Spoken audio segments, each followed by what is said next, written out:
Bismillahirrahmanirrahim. Nahmaduhu wa nusalli ala Rasulil Kareem. After such a it's a brief documentary, but it has revived all my memories, has shattered all my thoughts and what I was thinking. बल्कि मैंने पहले सोचा था कि मैं इस तरह बोलूँगी, लेकिन मैं बिल्कुल I have lost all that entire track of my thoughts.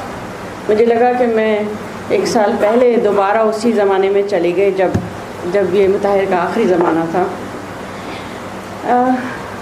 On behalf of the Department of International Relations, faculty and students, I welcome Dr. कैसर बंगाली. उन्होंने अपने इतने बिजी स्केड्यूल में टाइम निकाला हमारे स्टूडेंट्स के लिए. एक अवेयरनेस सेशन है which I always believe that there must be some understanding and some new ideas to be disseminated, especially on some important issues like CPAC. Because CPAC जो है वो इस वक्त दुनिया के लिए भी एक गेम चेंजर के तौर पे देखा जा रहा है, और न सिर्फ पाकिस्तान बल्कि China and the rest of the world, सब की नज़रें इस इम्पॉर्टेंट प्रोजेक्ट के ऊपर हैं. CPAC पे बोलने से पहले मैं एक और इम्पॉर्टेंट चीज़ के ऊपर निशानदेही करूँगी, क्योंकि हमने डिपार्टमेंट के जब डॉक्टर मुताहिर अहमद के आखिरी ज़माने में और उसके बाद जब उन्होंने पहली कंडोलेंस मीटिंग की, तो हमने ये तय किया था कि हम Sheikh Mutahir Ahmed memorial lecture series का इनेकाद करेंगे. दो चीज़ें हमने की थी, एक मेमोरियल लेक्चर सीरीज़ और दूसरे हम स्कॉलरशिप देंगे नीडी स्टूडेंट्स को, needy and merit based students को. वो भी शेख मुताहिर अहमद स्कॉलरशिप है जो हमारे डिपार्टमेंट के एक पुराने स्टूडेंट ने स्पॉन्सर किया है. और ये लेक्चर सीरीज़ का दूसरा लेक्चर है. पहला लेक्चर हमने डॉक्टर रियाज शेख की किताब के ऊपर किया था, that was on Hamza Alvi's essays. और ये दूसरा लेक्चर है जिसको हमने ज़रा लार्जर स्केल पे इसलिए भी ऑर्गेनाइज़ किया क्योंकि 5 तारीख को डॉक्टर मुताहिर अहमद की बरसी आ गई है.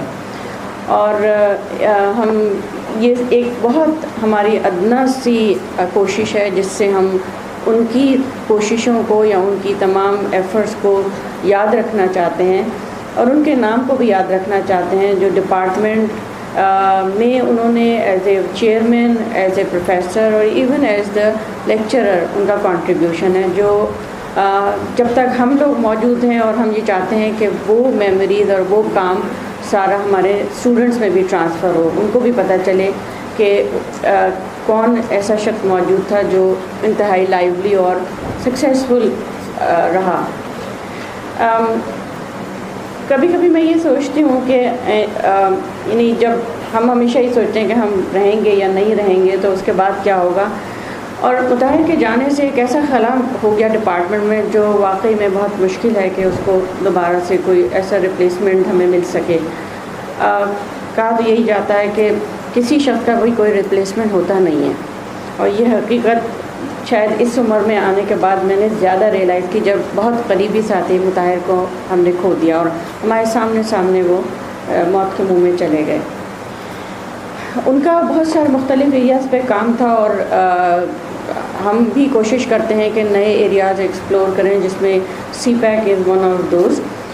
और बहुत सारे ऐसे टॉपिक हो सकते हैं, लेकिन मेरा ख़्याल है कि डॉक्टर कैसर बंगाली का एक बहुत मेजर कंट्रीब्यूशन है CPAC की एनालिटिकल एंड क्रिटिकल इवैल्यूएशन में. Am I right if I am not wrong? और मैं डॉक्टर साहब को दावत ख़िताब दूँगी, लेकिन उससे पहले मैं एक आप लोगों के लिए ये चीज़ बताना चाहूँगी कि CPAC के बेसिकली 2 एंगल्स हैं. और एक वो एंगल है जिसमें CPAC को एक गेम चेंजर के तौर पे जाना जाता है, और जिस वजह से दुनिया और स्पेशली वेस्ट की बहुत ज़्यादा कंसर्न है. और उसमें ये पाकिस्तान की जो एनुअल इकोनॉमिक ग्रोथ, प्रोडक्शन, हर चीज़ में एक बूस्ट नज़र आता है जो अब तक जो की गई है एवेल्यूएशन. जबकि दूसरा एंगल ये है कि CPAC has many problems to which CPAC is bringing to Pakistan. That includes economic, that there are other issues like environmental issue, there are many other minor and major problems which will be created when the CPAC will be activated. I think doctor साहब इसके ऊपर बहुत detail में discuss करेंगे, लेकिन ये कि बहरहाल CPAC एक बहुत मेजर मल्टी बिलियन प्रोजेक्ट्स है और उससे अगर 25% भी पाकिस्तान को फ़ायदा हो जाए तो पाकिस्तान की इकॉनमी कहीं ना कहीं तो जाएगी। जो नेगेटिव उसकी डेवलपमेंट नेगेटिव इसमें चली गई है, हो सकता है कि 25% सपोर्ट से कुछ ना कुछ इकोनॉमिक एक्टिविटी में असर हो पाकिस्तान की। ज़्यादा मैं वक्त नहीं लूँगी, डॉक्टर साहब को मैं वक्त दूँगी क्योंकि उनसे हम ज़्यादा सुनेंगे और सीखने का हमें मौका मिलेगा। एक दफ़ा फिर आप सब लोगों की तरफ से डॉक्टर साहब का शुक्रिया और आप ही, और उसके बाद स्टूडेंट्स का भी शुक्रिया कि उन्होंने इतना इसको अपनी प्रेजेंस से इस प्रोग्राम को, आई होप कि इसको वो एक एग्ज़ाम्पल बनाएंगे। डॉक्टर कैसर बंगाली एक रिनाउंड इकोनॉमिस्ट हैं और यकीनन वो किसी तारुफ के मोहताज नहीं है, मगर मैं एक सिर्फ उन स्टूडेंट्स के लिए जो शायद पहली बार उनका लेक्चर अटेंड कर रहे हैं, मैं एक ब्रीफ सा इंट्रोडक्शन आपका देने की इजाज़त चाहती हूँ।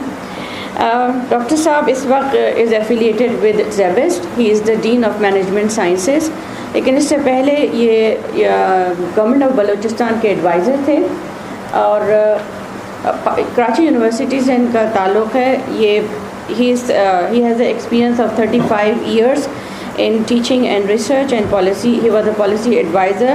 He has a master's in economics from the Boston University, USA, and PhD in economics from the University of Karachi, Pakistan. He has been associated with prestigious institutions in Pakistan such as AERC, the University of Karachi, SDPI, Zebest, Pilar, and was managing director of SPDC Karachi. Dr. Bengali's international academic and consultancy experience includes work at the Institute Universities d'Etudes de Development, University of Geneva, Switzerland, and the University of Development Studies, University of Sussex, UK, and with international organizations in Afghanistan, Saudi Arabia, Eritrea, and Kenya. He has also held a number of government positions and has served as head of the Chief Minister's Policy Reform Unit, Government of Balochistan, and advisor to the Chief Minister of Sindh for Planning and Development. He was the first head of the BISP, Benazir Income Support Program, and also designed the program. He was also Sindh's representative on the 7th NFC, which gave a successful award, and is now Balochistan representative on the 9th NFC. Professor Bengali Sahab has worked on several research projects in national and international journals. His book Cry for Justice: Empirical Insight from Balochistan. It's a very authentic and a very comprehensive study. I welcome Dr. Kaisa Bengali and ask you to please share your views on CPAC. Thank you very much.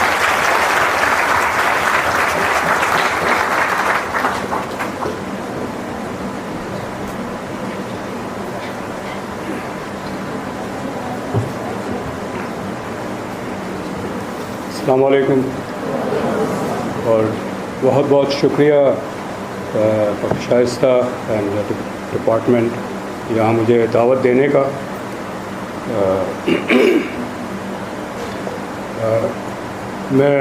मेरा कुछ ज़रूरत से ज़्यादा लंबा introduction कराया।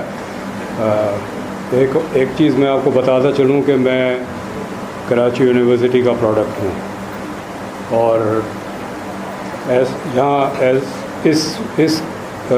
हैसियत में भी यहाँ इस हॉल में आ चुका हूँ, लेकिन एज ए स्टूडेंट भी इस हॉल से बहुत वाक़फ़ियत है। हमारे ज़माने में इलेक्शंस होते थे, स्टूडेंट यूनियंस होते थे और ये इसके पीछे जो सीढ़ियाँ हैं, ऊपर जो जगह है वो प्लेटफॉर्म होता था और दरख्त नहीं थे कोई, तो जलसा होता था इसके पीछे। इलेक्शन मीटिंग्स होती थी सारी। हमेशा यहाँ आने का मुझे बड़ी खुशी होती है। डॉक्टर शाइस्ता ने कहा कि मैं अपने बिज़ी स्केड्यूल में से निकाल के यहाँ आया हूँ, ऐसा नहीं है। जब आप बुलाएंगे आ जाऊंगा, सारे बाकी काम छोड़ के।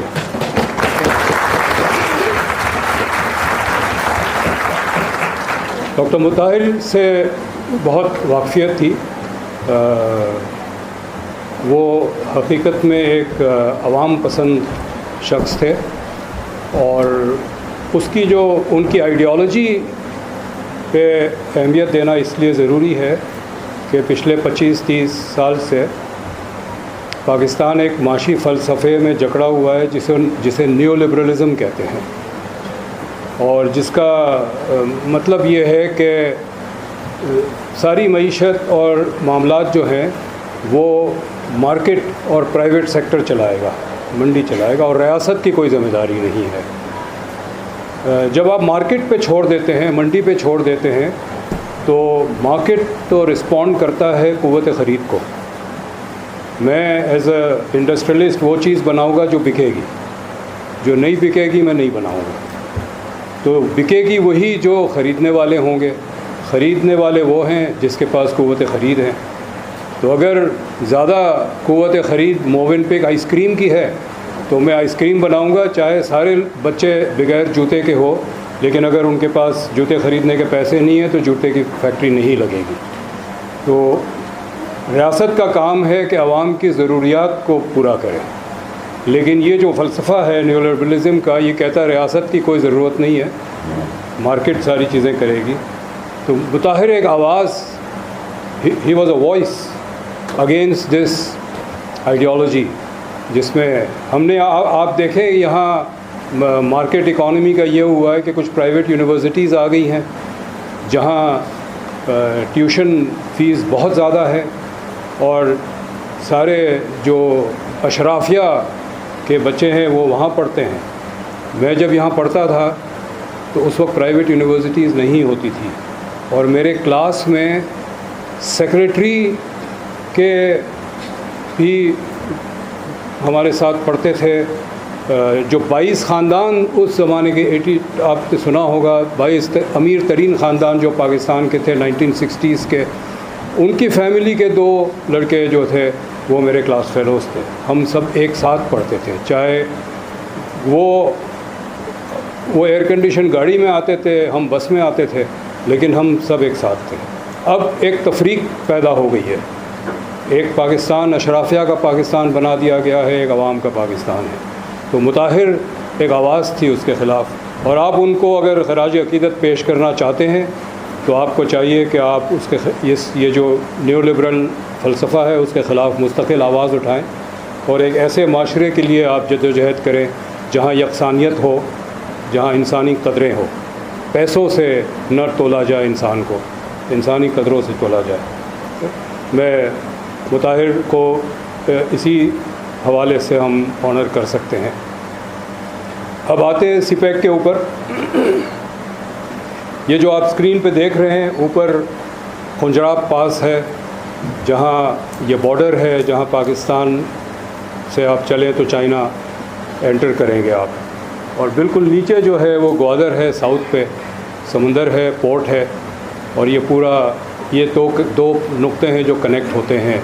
ये बेसिकली बुनियादी तौर पे सीपैक यही है। कम से कम यहाँ से शुरू हुआ था सीपैक, बाद में कुछ तब्दीली आ गई, लेकिन सीपैक जो है वो बेसिकली ये पोर्ट है और एक सड़क है जो यहाँ से काशगार तक ले जाएगा।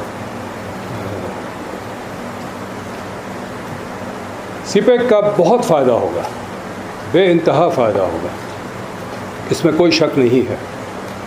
जब ये कहते हैं कि गेम चेंजर है, इसका मतलब यही है कि तब्दीली आएगी, मुस्बत तब्दीली आएगी, तरक्की आएगी, ये सारी चीज़ें सही है। ये जो सीपैक है, ये जो पोर्ट और हाईवे है, ये पाकिस्तान का माशी जोग्राफिया बदल देगा। और एक दफ़ा और आगे, पहले मतलब 40 साल पहले, 45 साल पहले एक प्रोजेक्ट ऐसा था जिसने पाकिस्तान का जोग्राफिया बदल दिया, माशी जोग्राफिया। वो था इंडस वाटर वर्क्स, जिसमें तरबेला और मंगला जैसे डैम्स बनाए गए और 1 लाख किलोमीटर के करीब कनाल्स और वाटरवेज़ बनाए गए, डिस्ट्रीब्यूटरीज। और वो इलाके जहाँ पर घास भी नहीं उगती थी अब 2 फसल होती है, जहाँ रेत उड़ती थी वहाँ बस्तियाँ हैं, शहर है नए जो नहीं थे पहले। तो इकोनॉमिक जोग्राफ़ी जो है वो बदल गई। सीपेक का यही पोटेंशियल है कि ये इकोनॉमिक जोग्राफ़ी ख़ास तौर पे बलूचिस्तान, खैबर पख्तूनख्वा और पंजाब और सिंध का जो राइट बैंक के डिस्ट्रिक्ट्स है, यानी इंडस रिवर का राइट साइड, तो वो वहाँ पर तरक्की ले आएगा। चूँकि सड़क पे से जब ट्रैफिक गुजरेगी वहाँ शहर भी आबाद होंगे, जो अभी शहर है वो उसमें इजाफ़ा होगा। लेकिन इकोनॉमिक इम्पैक्ट के साथ पॉलिटिकल इम्पैक्ट भी है। ये सीपेक जो है ये पाकिस्तान के लिए रास्ता खोलेगा शुमाल और शुमाल मगरिब का। ये हम देखते हैं किस तरह। Next please.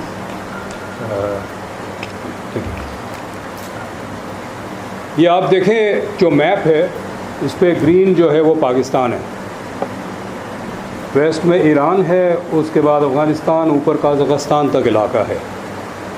ये जो ताजिकिस्तान और से लेके कज़ाकिस्तान का इलाका जो था तकरीबन 80 साल तक बंद था बिल्कुल, क्योंकि ये सोवियत यूनियन का हिस्सा था। It was a communist country और आज़ादाना न ट्रैवल कर सकते थे न तिजारत कर सकते थे। ये इलाका बिल्कुल जैसे कि एग्जिस्ट ही नहीं करता दुनिया में पाकिस्तान के लिए। अब ये खुल गया है और ये पूरा इलाका जो है ये हमारा हिंटरलैंड है। हिंटरलैंड इसको कहते हैं जो पोर्ट एक एरिया को जो कवर करता है, जहाँ पर माल की आमद और रफ्त होती है, प्रोडक्शन वहाँ से गुज़रता है। ये पूरा हमारा हिंटरलैंड बन सकता है। ये बहुत बड़ा इलाका है जो पाकिस्तान के लिए पोटेंशियल रखता है हर तरह से। नेक्स्ट। ये वही है कि all trade and travel connections were blocked, now they are open. और सीपेक जो है वो ज़रिया है, जब हाईवेज़ का कनेक्शंस बन जाएंगे तो हम ये ट्रेड और ट्रैवल शुरू कर सकते हैं और इन्वेस्टमेंट्स एक दूसरे के मुल्क में कर सकते हैं और ये इकोनॉमिक डेवलपमेंट को हम बढ़ा सकते हैं। Next please. और बहुत सारे हमारे रिश्ते हैं। अफ़गानिस्तान में सबसे ज़्यादा जो ज़बान बोली जाती है वो पश्तो है, जो हमारे यहाँ भी बोली जाती है। एक पूरा सूबा है और अफ़गानिस्तान का नॉर्दर्न इलाका है जहाँ पश्तो बोली जाती है। और ख़ास तौर पे जो बॉर्डर इलाके हैं पाकिस्तान अफ़गानिस्तान और बलूचिस्तान अफ़गानिस्तान के, वहाँ तो ख़ानदान एक दूसरे के साथ मिलते हैं, शादियाँ भी होती है, तो वो ज़्यादा एक्सेस बढ़ जाएगा क्योंकि बॉर्डर्स कमज़ोर हो जाएंगे, खुल जाएंगे, ट्रैवल बढ़ जाएगा। इसी तरह जो बलूचिस्तान है हमारा, एक बलूचिस्तान का सूबा ईरान में भी है, वहाँ भी बड़े करीबी ताल्लुकात हैं। इनफैक्ट हमारे यहाँ जो लियारी में एक बलोच पॉपुलेशन है, तो वहाँ ग्वादर और पसनी और उलमारा के लोगों के घर हैं, वो रहते हैं, वो अपना घर समझते हैं। और बलूचिस्तान के भी बलोच जो हैं वो ग्वादर में भी आके रहते हैं, लियारी में भी आके रहते हैं। ये एक उनके लिए एक ही है, उनके भी फैमिलीज़ कनेक्शंस हैं, शादियाँ होती हैं, सारी चीज़ें होती हैं। तो ये इलाका बहुत इंटीग्रेट होगा। जब इंटीग्रेशन होगी तो इकॉनमी भी इंटीग्रेट होगी। ठीक है। नेक्स्ट।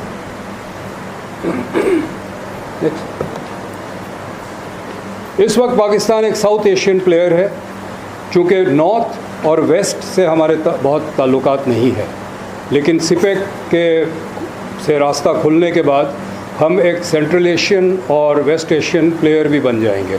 हमारा एक रोल होगा उनकी स्ट्रेटेजिक डेवलपमेंट में और उनकी पॉलिटिक्स में। वो हम इस वक्त सिर्फ साउथ एशिया के हिस्सा है, हम वेस्ट और सेंट्रल एशिया के भी हिस्सा बन सकते हैं, क्योंकि पाकिस्तान बिल्कुल बीच में है।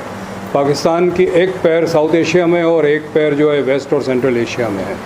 जो वेस्ट और सेंट्रल एशिया का पोटेंशियल अभी तक हमने नहीं डेवलप किया, लेकिन अब मौका है कि हम डेवलप कर सकते हैं। Next please. अच्छा, ईस्ट जो है इंडिया, सीपेक इस पे बड़ा एक अहम तब्दीली ला सकता है, बल्कि मुझे यकीन है कि वो होगा पॉसिबल। कि चाइना का जो ट्रेड है वो, अगर आपको जहन में मैप हो, वो शंघाई बिल्कुल मशरक़ में उनका पोर्ट है, बाकी पोर्ट्स भी मशरक़ में ही है, और वो उनके जहाज़ घूम के आते हैं और तकरीबन 5000 किलोमीटर का फ़ासला होता है इंडिया आने के लिए और मिडल ईस्ट आने के लिए। सीपेक का जो रास्ता है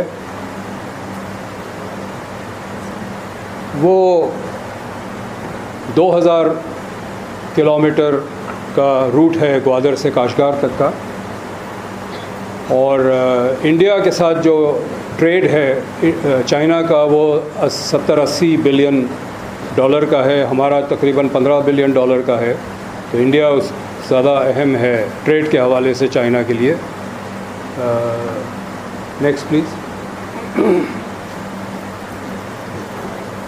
ये मैप जो है, अगर आप ऊपर से जो लाइन रेड लाइन आ रही है वो काशगार से आ रही है एंटर करके, और एक रेड लाइन ईस्ट वेस्ट चल रही है। जो ईस्ट साइड पे है वो अमृतसर और वाघा का बॉर्डर है हमारा अटारी का, और जो वेस्ट साइड पे है वो जलालाबाद, पेशावर और जलालाबाद का है। जो ये दो लाइनें मिलती है, जहाँ इंटरसेक्ट करती है, वो है हसन अब्दाल। हसन अब्दाल तो चाइनीज़ ट्रक्स अगर चलेंगे काशगार से तो वो नहीं, please go back to the map. वो चाइनीज़ हसन अब्दाल आएंगे and then travel further south to Gwadar, जो भी इनका रूट है। लेकिन अगर वो हसन अब्दाल से ईस्ट टर्न करें towards Wagah, Attari and Amritsar, तो जो उनका 2000 किलोमीटर का फासला है हिंदुस्तान आने के लिए, that is reduce to 700 kilometres. जब चाइनीज़ ट्रक्स गुज़र रही होगी वहाँ से Kashgar, Hasan Abdal and down south to Gwadar, तो उनके लिए बड़ा टेम्पटेशन होगा कि एक आध ट्रक जो है वो जाने they turn east towards Lahore and Amritsar and start trade with India. Chinese pressure हम रेजिस्ट नहीं कर पाएंगे। जब चाइनीज़ ट्रक्स आ जा रहे होंगे तो एक वक्त आएगा जब इंडियन ट्रक्स को भी इजाज़त हो जाएगी कि वो रूट चाइना के लिए इस्तेमाल करें, Amritsar, Hasan Abdal, north and up to Kashgar. जब वो इंडियन ट्रक्स इस्तेमाल करने लगेंगे तो क्या ये भी हम नहीं रोक पाएंगे कि इंडियन ट्रक्स को हसन अब्दाल तक तो हमने इजाज़त दे दी, हसन अब्दाल से Peshawar and onwards to Jalalabad भी इजाज़त मिल जाएगी एक वक्त में उनको।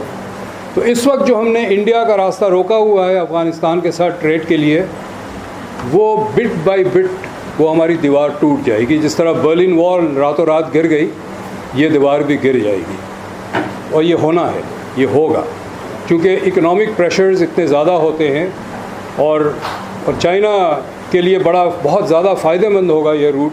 चाइना इंडिया पाकिस्तान की राइवलरी को अपने रास्ते की रुकावट नहीं बनने देंगे, ये टूटेगा। तो ये सारी चेंजेस सीपेक लाएगा, सीपेक के ये सारे इम्पैक्ट्स हैं। ये वही बात है जो मैं कर रहा था। Next please.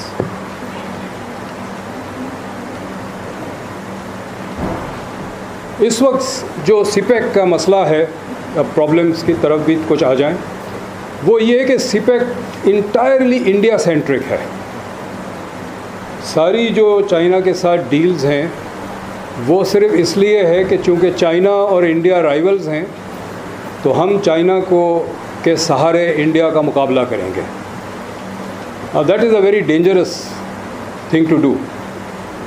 मैं किसी के घर एक दिन जाना था, उन्होंने मुझे डायरेक्शंस दिए थे कि आप यहाँ आओगे तो एक पजेरो खड़ी होगी, वो हमारा घर है। अब उस गली में पहुँचा तो 4 घर थे जहाँ पजेरो खड़ी थी। तो वो हर जगह में, तो ऐसा वो लैंडमार्क कभी नहीं देना चाहिए जो शिफ्ट करता हो। तो ये जो चाइना के सहारे हमने अपनी पूरी फॉरेन पॉलिसी बनाई हुई है, पूरी फॉरेन पॉलिसी बनाई है, वो शिफ्टिंग पैरामीटर्स के ऊपर है। ये तवक्को करना कि चाइना हमारे बिहाफ पे इंडिया से जंग करेगा, ये एक अहमकाना तवक्को है। जिस तरह हमारी ये तवक्को थी 1950s, 60s, 70s में कि अमेरिका इंडिया से जंग करेगा हमारे बिहाफ पे। 65 में जब हमारी इंडिया से जंग हुई तो हमारे ऊपर आर्म्स एम्बार्गो लगाए अमेरिका ने। हम उनके एलाई थे, हम सीटो और सेंटो के मेंबर्स थे। वो हमारे एयरफील्ड्स इस्तेमाल करते थे अपने मिलिट्री पर्पसेस के लिए। इसके बावजूद भी उन्होंने हम पे एम्बार्गो लगाया आर्म्स का। तो ये एक्सपेक्ट करना कि चाइना इंडिया से जंग करेगा हमारे लिए, ये कभी नहीं हो सकता। इनफैक्ट चाइना और इंडिया के इतने ज़्यादा इकोनॉमिक इंटरेस्ट हैं कि अल्टीमेटली ये होगा कि चाइना सोचेगा कि पाकिस्तान तो खामखा टांग अड़ा रहा है हमारे काम में, इनको कंट्रोल करो किसी तरह से। तो ये तवक्को अगर GHQ में जर्नैल हमारे ये कर रहे हैं कि चाइना हमारे लिए जंग लड़ेगा इंडिया से, ये बिल्कुल तवक्को नहीं है, बल्कि वो हमारे इंटरेस्ट को कहेगा कि अभी आप ज़रा साइड पे हो जाएं, because China is emerging as a world power, India has emerged as a regional power and small countries can't be allowed to come in the way. Because जिस तरह हमने अपनी मईशत चलाई है, we are a very small country. In terms of size of the economy, we are very small. We are 200 million plus, so it's a large country. लेकिन in terms of the size of the economy, we are very small. So वो हमें brush aside कर देंगे, तो ये तवक्को हमें नहीं रखनी चाहिए। तो ये जो पूरी फॉरेन पॉलिसी की बुनियाद है इस वक्त कि इंडिया से लड़ने के लिए हमें चाइना का साथ देना है और चाइना जो मांगे उनको दे देना है, जिस टर्म्स पे मांगे हमें दे देना है। मैं 10 साल इन एंड आउट गवर्नमेंट में रहा हूँ, फेडरल गवर्नमेंट में, सिंध गवर्नमेंट में, बलूचिस्तान गवर्नमेंट में, और मैं इसको मेरे हर हुकूमत से मुझे निकाला गया। वो इसलिए वन ऑफ द रीज़न्स इसलिए निकाला गया कि मैं वो जो फ़ाइल आती थी मैं साइन नहीं करता था, मैं कहता था मैं नहीं इस पर साइन करूँगा। तो ये इस वक्त ये भी ज़रूरी है हमें जानना कि चाइना हमारा दोस्त है, हम दोस्ती ख़राब नहीं करना चाहते। चाइना ने हमारा बड़ा साथ दिया है, लेकिन ये है कि ये भी ज़रूरी नहीं है कि जो वहाँ से रिक्वेस्ट आए हम साइन करके उनको अप्रूव कर दें, क्योंकि चाइना इस फॉरेन मिनिस्ट्री के लोग आते हैं, प्राइम मिनिस्टर, प्रेसिडेंट आते हैं, वो तो दोस्ताना माहौल में आते हैं और दोस्ती की बात करते हैं और मदद करना चाहते हैं। लेकिन जब चाइनीज़ कॉरपोरेशंस के एग्जीक्यूटिव्स आते हैं, वो तो बिजनेसमैन हैं, वो तो सिर्फ प्रॉफिट को देखते हैं और वो बहुत हार्ड बार्गेन करते हैं और जितना मैक्सिमम हमसे निकाल सकते हैं हम निकालने की कोशिश करते हैं। और हमारी तरफ से बार्गेन ही नहीं होता, हम अपना केस ही नहीं पेश करते हैं। हम कहते हैं जी दोस्त हमारा मुल्क है, मान लो इनकी बात। ये बिज़नेस में नहीं होता और सीपेक का यही मसला है। ठीक है, नेक्स्ट प्लीज़।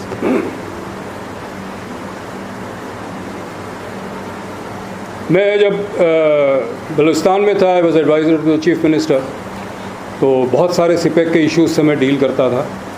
और जब when I left that position, मैंने 12 सवाल रेज़ किए सीपेक के बारे में। I was a private citizen, तो गवर्नमेंट न जवाब दे, लेकिन यही 12 सवाल सेनेटर शिबली फराज ने, जो इस वक्त लीडर ऑफ द हाउस है सेनेट में, उन्होंने एज सेनेट क्वेश्चंस पेश कर दिया। लेकिन किसी 12 सवाल के जवाब अभी तक 2 साल हो गए, 2 साल के ऊपर हो गए, नहीं आया। पहला सवाल ये है कि कोई फिजिबिलिटी बनी कि नहीं सीपेक की। कोई भी प्रोजेक्ट बनता है उसकी फिजिबिलिटी बनती है, उसके हर पहलू को देखा जाता है। मसलन एक डैम बनता है तो उसके ये भी फिजिबिल पहले देखते हैं कि जी वो ज़मीन के कोई अर्थक्वेक के फॉल्ट तो नहीं है वहाँ, या कोई बिल्डिंग बनती है। आपको पता है, अगर आप सीवीओ पे जाएंगे कराची में और आगे थोड़ा जाएंगे तो ज़्यादातर मकानात खंदरात आपको नज़र आएंगे। वो खंदरात इसलिए नज़र आते हैं कि वो ज़मीन जो है वो रिक्लेम लैंड है, वहाँ समंदर हुआ करता था, इन्होंने ज़मीन को रेत डाल के बनाया लेकिन कॉम्पैक्शन सही नहीं की, तो ये सारे घर जो है सिंक कर रहे हैं, इसीलिए खंदरात है। तो फिजिबिलिटी नहीं की गई कि ये जो ज़मीन है इस पे घर फाउंडेशन सस्टेन करेगा या नहीं करेगा। तो सीपेक का इकोनॉमिक इम्पैक्ट है, पॉलिटिकल इम्पैक्ट है, इन्वायरमेंटल इम्पैक्ट है, डिप्लोमेटिक इम्पैक्ट है। हम पूछ रहे हैं कि इसकी कोई फिजिबिलिटी बनी है। और मैं 2 साल के पूछने के बाद और बहुत सारे गवर्नमेंट के लोगों से बात करने के बाद, हाई लेवल डिस्कशंस के बाद भी मैं इस नतीजे पे पहुंचा हूं कि कोई फिजिबिलिटी नहीं बनी। मेरा दूसरा सवाल ये है कि कोई इन्वायरमेंटल इम्पैक्ट असेसमेंट बना है? चूँकि 1000 ट्रक भी अगर गुजरेंगे रोज़ ग्वादर से काशगार के लिए, कितना कार्बन मोनोऑक्साइड पैदा होगा और जिन शहरों से गुजरेंगे उनके रेजिडेंट्स के हेल्थ पे क्या इम्पैक्ट होगा, मैं ये कंक्लूड कर चुका हूँ कि कोई इन्वायरमेंटल इम्पैक्ट असेसमेंट नहीं, क्योंकि आपको पता ही नहीं है कि कितने ट्रक गुजरेंगे। आपने पहली फिजिबिलिटी नहीं बनाया, आपको पता ही नहीं है कि ये ग्वादर पोर्ट बनाने के बाद कोई इस्तेमाल भी करेगा कि नहीं। जैसे लाहौर इस्लामाबाद मोटरवे है, बहुत महंगा मोटरवे है, बहुत अच्छा है। हम कह सकते हैं कि जी जर्मनी में अगर ऐसा मोटरवे है तो हमारे पास भी है, लेकिन उस पर ट्रैफिक नहीं है और उसकी जो मेंटेनेंस कॉस्ट है वो भी जनरेट नहीं होती है टोल इनकम से। तो ये तो ना हो कि ये ग्वादर पोर्ट बनाए और उसको उससे इनकम हासिल करने के बजाय हमें मज़ीद पैसे देने पड़े। टोल टैक्स होगा कि नहीं जो ट्रक्स जाएंगे, और वो टोल अगर होगा तो उसमें सूबों का क्या हिस्सा होगा? ग्वादर का जो पोर्ट रेवेन्यूज़ है उसमें पाकिस्तान का क्या हिस्सा होगा? हमें बता नहीं रहे थे, लेकिन मुझे पता चला 9%। Pakistan share is only 9%, China share is 91%। वो 9% में भी बलूचिस्तान का क्या हिस्सा होगा तय नहीं है, क्योंकि पोर्ट तो बलूचिस्तान में है, वो तय नहीं है। अफ़गान ट्रांजिट ट्रेड है। Afghanistan is a landlock country, उसका सारा ट्रांजिट ट्रेड जो है वो कराची और ईरान का जो पोर्ट है बंदर अब्बास, वहाँ से होता है। अभी नया पोर्ट बन रहा है चाबहार पे। तो होता ये है कि माल काबुल पहुंचने से पहले ही पाकिस्तान में बिक जाता है। काबुल सिर्फ वो उनके जो इंपोर्ट के कागजात होते हैं, एलसी, लेटर ऑफ क्रेडिट वगैरह, वो पहुंचते हैं। और चूंकि वो ड्यूटी फ्री होता है, हमारी इंडस्ट्री सारी बंद हो गई, चूँकि हमारी इंडस्ट्री को तो ड्यूटी देना होता है, टैक्स पे करने होता है, इंपोर्ट ड्यूटी है, सेल्स टैक्स है। उससे हमारी इंडस्ट्री को बड़ा नुकसान पहुँचा है अफ़गान ट्रांजिट ट्रेड से। कई इंडस्ट्री बंद हो गई है। ग्वादर काशगार का जो वॉल्यूम होगा ट्रेड का, वो 1000 गुना ज़्यादा होगा। अगर यही चीज़ हुई कि माल 1% या 5% माल जो काशगार जाना है वो यहीं उतर गया, तो बाकी हमारी इंडस्ट्री का क्या होगा? इस पे मैं पूछता हूँ कि कोई स्टडी हुई है? तो इम्पैक्ट क्या होगा सीपैक का हमारी इंडस्ट्री के ऊपर? कोई स्टडी नहीं हुई। फिर हमने चाइनीज़ कंपनीज़ को ब्लैंकेट टैक्स हॉलिडे दे दिए कि वो यहाँ जो भी करेंगे वो ना इंपोर्ट ड्यूटी देंगे, ना एक्साइज ड्यूटी देंगे, ना सेल्स टैक्स देंगे, वो टैक्स फ्री है। तो हो ये रहा है कि जितने चाइनीज़ प्रोजेक्ट्स यहाँ हैं, जितना माल लग रहा है वो सारा चाइना से लेकर आते हैं, यहाँ से नहीं ख़रीदते हैं। जो यहाँ पर स्टील इंडस्ट्री है वो कंप्लेन कर रही है कि चाइना हमसे स्टील नहीं ख़रीदता। जो केबल वाली इंडस्ट्री है उन्होंने भी एक स्टेटमेंट दिया है कि हमसे तो चाहे हम तो एक्सपेक्ट कर रहे हैं कि सीपैक से हमारा बड़ा सेल बढ़ेगा, वो कोई नहीं ख़रीद रहा। क्योंकि आपने चाइनीज़ इंपोर्ट्स को टैक्स फ्री कर दिया, तो why will they buy anything here जिस पे उनको टैक्स देना पड़ रहा है। तो ये जो बेनिफिट हम एक्सपेक्ट कर रहे थे सीपैक का, जिसको हम इकोनॉमिक्स में मल्टीप्लायर इम्पैक्ट कहते हैं या रिपल इफेक्ट कहते हैं, यानी अगर आप तालाब में एक पत्थर डालेंगे तो दायरे बनते हैं, इसी तरह इकोनॉमिक डेवलपमेंट होती है। आप एक प्रोजेक्ट लगाते हैं, उसके फिर दायरे बनते हैं उससे। तो वो दायरे तो चाइना में बन रहे हैं, रिपल इफेक्ट हमारे यहाँ नहीं बन रहे हैं। बैलेंस ऑफ पेमेंट्स पे क्या इम्पैक्ट होगा? जो बात कही जाती है जिस पे बड़े खुशी होती है कि जी 46 बिलियन, 50 बिलियन, 60 बिलियन का इन्वेस्टमेंट आएगा, पाकिस्तान तो माला माल हो जाएगा। या लोन आए या इन्वेस्टमेंट आए, दोनों सूरत में पैसे वापस करने हैं। लोन कर्ज़ा वापस करना है सूद के साथ, और जो इन्वेस्टमेंट आता है वो अपना प्रॉफिट ले जाएंगे, प्रॉफिट वापस करना है। तो डॉलर का एक इन्फ्लो तो होगा शुरू में, लेकिन बाद में आउटफ्लो शुरू हो जाएगा, और प्रॉफिट का तो तकरीबन 20-30 साल आउटफ्लो रहेगा, क्योंकि वो फैक्ट्री जो लगाएंगे यहाँ वो बहुत लंबी होगी। अभी हाल में जो हमारा बहरान है फॉरेन एक्सचेंज का, तो प्राइम मिनिस्टर सऊदी अरब गए और आज एक वफ्द आ रहा है, वो ग्वादर में लगा रहे हैं ऑयल रिफाइनरी। वो ज़ाहिर है सऊदी इन्वेस्टमेंट है, वहाँ से जो मुनाफा आएगा वो सऊदी अरब ले जाएगा। 2003 के बाद जो है हमारा जो प्रॉफिट आउटफ्लो है वो इतना बहुत ज़्यादा बढ़ गया है, और जो इस वक्त फॉरेन एक्सचेंज का क्राइसिस है उसमें इसका बहुत बड़ा हिस्सा है। क्योंकि जो जनरल मुशर्रफ और शौकत तरीन और इशरत हुसैन की जो पॉलिसीज़ थी उसकी वजह से हमारी इंपोर्ट्स बहुत बढ़ गई है। 2002 तक हर $100 के इंपोर्ट पे हम 120-125 डॉलर एक्सपोर्ट करते, हर $100 के एक्सपोर्ट पे 120-125 डॉलर इंपोर्ट था, यानी 20-25% का खसारा था। इस वक्त हर $100 के इंपोर्ट पे $220 का इंपोर्ट है।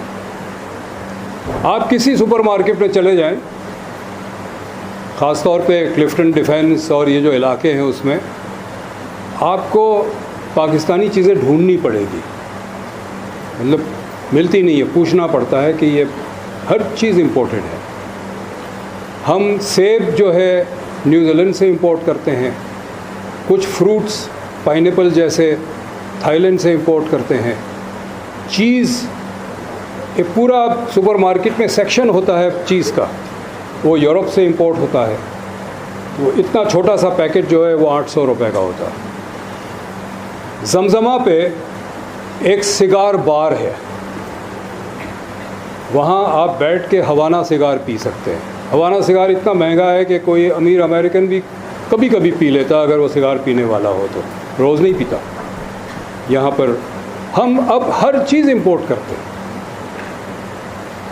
तो ये जो आउटफ्लो होगा मज़ीद सीपैक का, उसका अगर कॉरस्पॉन्डिंग इनफ्लो ना हुआ, $1 जा रहा है तो $1 आना भी चाहिए, बल्कि $1 जा रहा है तो $1.10 आना चाहिए। तो फिर हम ये सारा कैसे करेंगे? इस वक्त मैं साल पहले कह रहा था कि डॉलर 150 रुपये का हो जाएगा दिसंबर तक, अब आज 128 है। मैं अभी भी कहता हूँ कि दिसंबर तक 150 रुपये का हो जाएगा। और अगर सीपेक के जी आउटफ्लोज़ हैं, चाइना शुरू हो जाएगा, डॉलर 200 का भी हो सकता है और 250 का भी हो सकता है।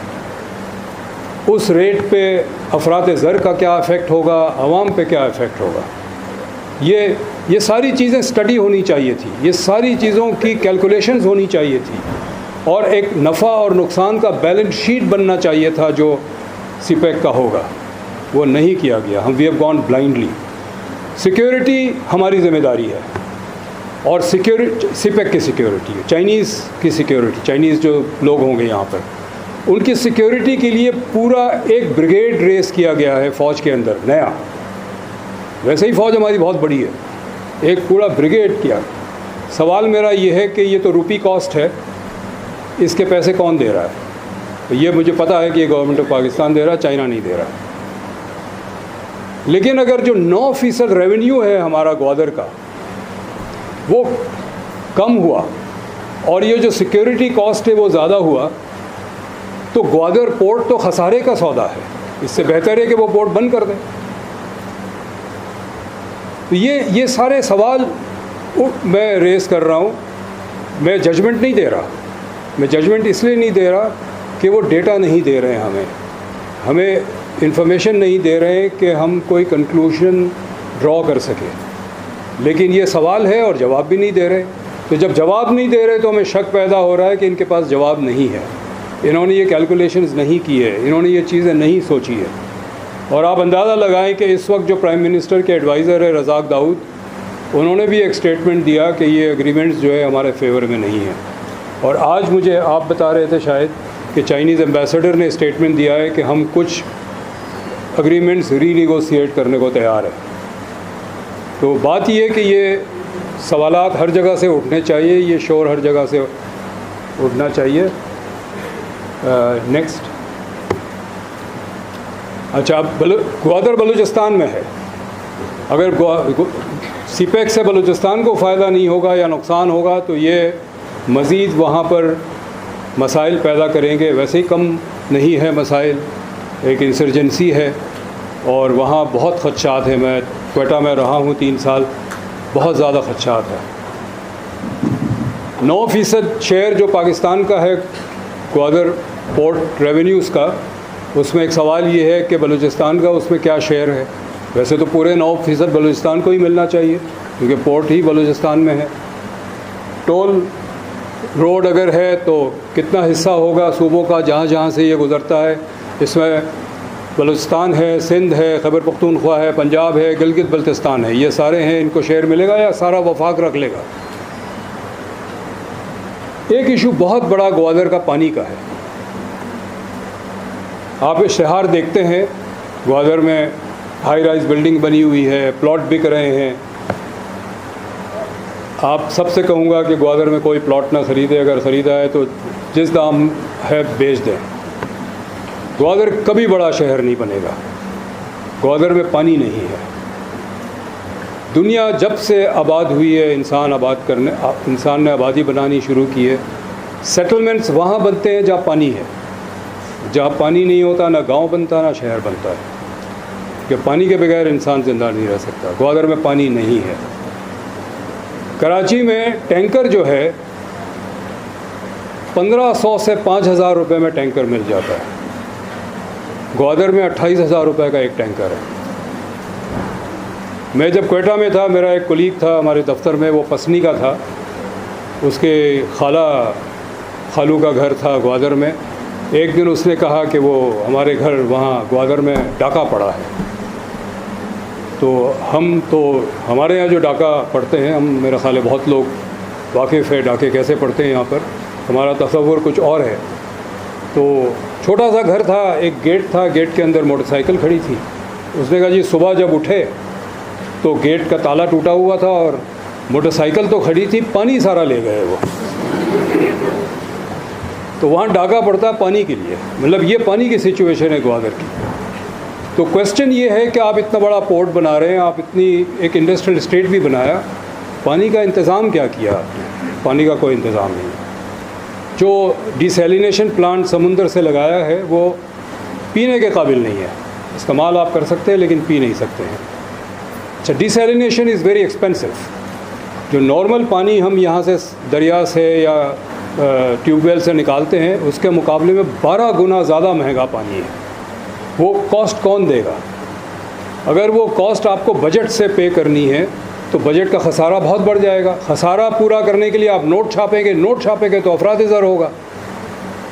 तो मैं जब क्वेटा में था, मैं कहता था कि जी आप चाइना से रीनिगोशिएट करें कि एक 1% एडिशन वो दें और वो 1% जो है वो पानी के लिए चला जाए, या उस 9% में से 8% आप बांट लें, 1% आप ले लें, लेकिन पानी का एक डेडिकेटेड सोर्स ऑफ रेवेन्यू होना चाहिए, क्योंकि पानी का वाहिद सोर्स समंदर है और वो पानी 12 गुना महंगा है। और आपको करना तो पड़ेगा, चूँकि जो खलीज के दूसरी तरफ जो ममालिक है, UAE है, सऊदी अरब, वो सब समुंदर से ही पानी लेते हैं, लेकिन वो उतना ही महंगा है।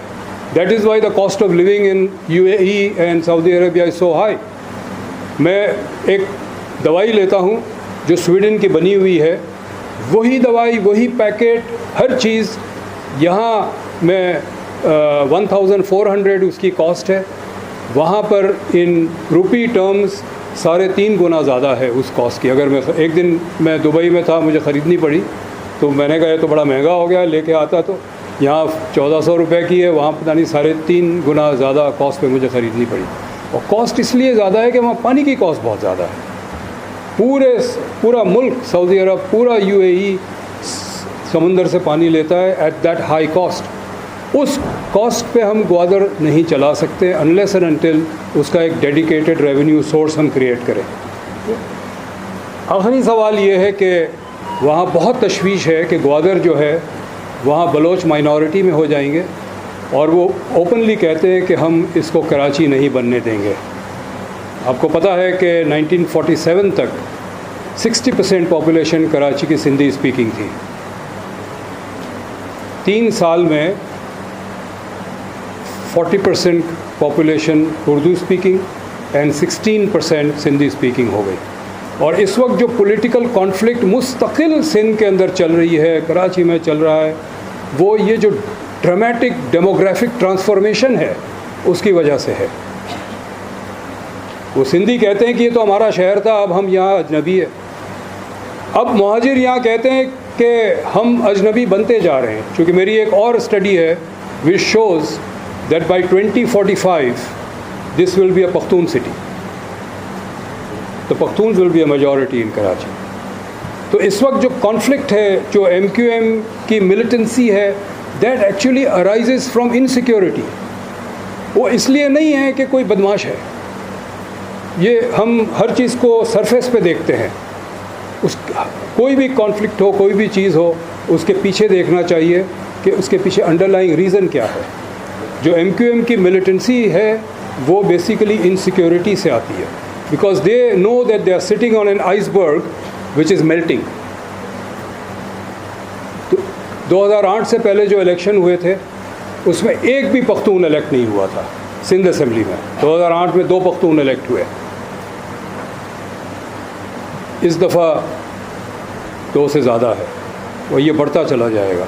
And there are now areas of Karachi, for example Tariq road का जो बाज़ार का एरिया है, जो लोग रहते हैं उस इलाके में, वो कम्प्लीटली पख्तून डोमिनेटेड है। प्रॉपर्टीज़ उनकी है, दुकानें उनकी है। तो और जमजमा की जो सड़क है उसके साथ जो इलाका है वो कम्प्लीटली पख्तून डोमिनेटेड है। सो ये इनसिक्योरिटी यहाँ है जिसकी वजह से कांस्टेंट कॉन्फ्लिक्ट है। 35 साल हो गए कराची में लाशें गिरते हुए। आप लोग शायद पैदा भी नहीं हुए थे, उससे पहले से लाशें गिर रही हैं। मैं सिटीज़न पुलिस लियाज़ॉन कमेटी के साथ 1990s में काम करता था। जहाँ शूटिंग होती थी, जहाँ हम जाते थे, हमने लाशें उठाई है। और ये मैं बताता चलूँ कि जो फिल्मों में दिखाते हैं कि गोली लगी और गिर के मर गया, ऐसे लोग नहीं मरते। एक 1.5 घंटे तक बॉडी ट्विच करती रहती है before they die. Dying is not a simple easy matter. It is painful. It is painful for all of us. हमने कत्लेआम देखा है 90s में, जो कराची में 80s और 90s में। तो बलोच कहते हैं कि हम ग्वादर को ये नहीं बनाना देना चाहते। उनका मुतालबा जायज़ है और बाकी मुल्कों ने इंडिया समेत इस तरह की सिचुएशन को डील किया है पॉलिटिकली और सक्सेसफुली डील किया है। हम भी कर सकते हैं, लेकिन जिस तरह बाकी किसी इशू सिपेक का जो है उस पर कोई तवज्जो नहीं दी गई, कोई काम नहीं किया गया, इस इशू को भी एड्रेस नहीं किया जा कर रहे हैं। तो जब ग्वादर में कराची वाला सिचुएशन होगा तो China is not going to wait for situation to improve, because China के लिए चाबहार है जिसको वो यूज़ कर सकते हैं। चाबहार से हेरात तक इन्होंने रोड और रेल कनेक्शन बना दिया है। They can use Chabahar to go right up to Mazar Sharif, which is in the north of Afghanistan, and up to Tajikistan. ये इसी तरह बर्मा के अंदर जो उनका ईस्टर्न चाइना को लिंक करता है, सदर्न चाइना को लिंक करता है, वो वहाँ एक पोर्ट इसी तरह डेवलप कर रहा है। तो हमें अपनी इंटरनल जो सिचुएशन है उसे मुस्तहकम करना है। अगर लोगों को जॉब्स नहीं मिलेंगे सीपेक से और जॉब्स चली जाएगी फैक्ट्री बंद होने से, तो यहाँ पर एंटी चाइनीज़ मूवमेंट चलेगा और चाइना के ख़िलाफ़ हमारे ताल्लुकात भी ख़राब होंगे। तो ये यहाँ मेरी बात करने का और मेरे सवालात उठाने का मकसद ये नहीं है कि हम चाइना के ख़िलाफ़ बात करें या चाइना के ख़िलाफ़ हो। चाइना हमारा दोस्त है और उस दोस्ती को बरकरार रहना चाहिए। चाइना एक राइजिंग इकोनॉमिक पावर है, उनके साथ अगर हम माशी ताल्लुकात रखेंगे तो हमें फ़ायदा होगा। लेकिन अगर हम हर चीज़ को बेचते रहें तो फिर हमें कोई फ़ायदा नहीं होगा और नुकसान हो सकता है। Next please. ये I already talked about this. Next.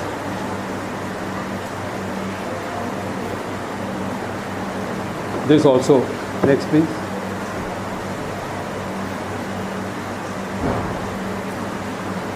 आगे चलते जाए। I think I was running ahead of my slides. Next please. Next. Next. Next. तो मेरा आखिरी सवाल ये है कि पोटेंशियल बहुत है। Pakistan is at the centre of a new trading world geography और हम इसको बहुत इफ़ेक्टिवली एक्सप्लॉइट कर सकते हैं, यूटिलाइज़ कर सकते हैं अपने फ़ायदे के लिए।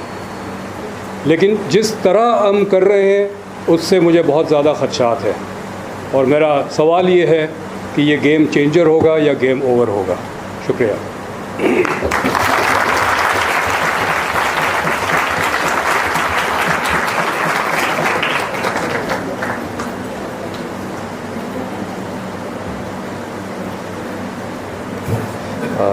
Thank you very much, Dr. Kaisar Bengali, for your thought-provoking presentation. And this presentation must have raised several questions as well. So the floor is open for question-answer session. If you please be brief and introduce yourself before asking question to the speaker.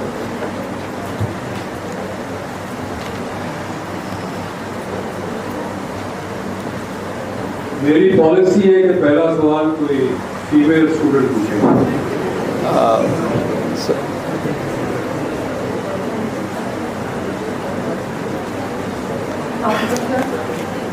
पहले तो मैं ये आपको thank you कहना चाहूँगी कि आपने जो इशूज़ उठाए हैं। मैं 3 साल से काशी यूनिवर्सिटी की स्टूडेंट हूँ और इकोनॉमिक्स की हूँ और 3 सालों में पहला सेमिनार ऐसा है सीबैक पे जिसमें ये सारे इशूज डिस्कस हो रहे हैं जो कि हर स्टूडेंट के ध्यान में आता है। तो पूछना मुझे ये है कि ये जितनी भी पॉलिसीज़ बनाई जाती हैं, जब इन पॉलिसीज़ को बनाया जाता है तो क्या हमारे जो लीडर्स हैं वो क्या इन पॉलिसीज़ को नहीं देखते या जो एग्रीमेंट आपने बताया है उन एग्रीमेंट्स पे ये सारे इशूज डिस्कस क्यों नहीं होते?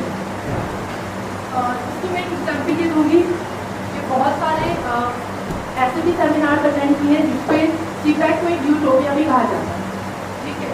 और एक स्पीकर है, मुझे उनका नाम याद नहीं है, लेकिन उन्होंने बहुत अच्छी बात की थी कि जो हुक्मरान है अगर इस तरह की सीबैक से ये एक्सपेक्टेशन रखते हैं और ये पूरी हो जाती है तो ये मैं कहूँगा कि ये एक करिश्मा है। तो उनकी बात बहुत हद तक अब एक्सेप्ट की जा रही है। 2016 के स्टार्ट में मैंने जो सेमिनार अटेंड किया था वो 100% या मैं 100% ना भी कहूँ तो 98% सीबैक के फेवर में था। लेकिन अभी 3 सालों में 2018 में हम वो सेमिनार अटेंड कर रहे हैं जिसपे क्वेश्चंस राइज हो रहे हैं। तो मैं सबसे पहले तो उनके लिए क्लैपिंग करवाना चाहूँगी। सर वैसे आपसे ये पूछना चाहूँगी कि सीबैक का जो इम्पैक्ट है ये जो आपने हमें बताया ये सारे क्वेश्चन कब ऐसा होगा कि इसको पार्लियामेंट में या हमारे लीडर्स उठाएंगे और उनकी जो टर्म्स एंड कंडीशंस हैं उनको अपनी बात ही बनवाएंगे? क्योंकि अगर हिस्ट्री को हम देखें तो हिस्ट्री में यही हुआ था कि जो मुगल एम्पायर है उसको तबाह करने में अंग्रेज़ों ने जब ऐसा किया था जब उन्होंने समुद्री रास्ते से हमला किया था और हम इस चीज़ से बिल्कुल वाकिफ नहीं है। तो मैं ये चाहूँगी कि सर आप इस चीज़ की थोड़ी सी ये हमें गाइड कर दें कि मतलब ऐसा कब होगा कि हम अपने भी टर्म्स एंड कंडीशंस को देख सकते हैं। Thank you. एक चीज़ बदकिस्मती से ये हुई है, हम तो पिछले 20-25 साल से इसको देख रहे हैं, लेकिन पिछले 10 साल में मैंने डायरेक्टली देखा है क्योंकि गवर्नमेंट के अंदर रहा हूँ 2-3 पौधों के हवाले से। पॉलिसी मेकिंग होती है, एक फाइल आती है, उस फाइल पे कमेंट्स लिख के आगे चला जाता है।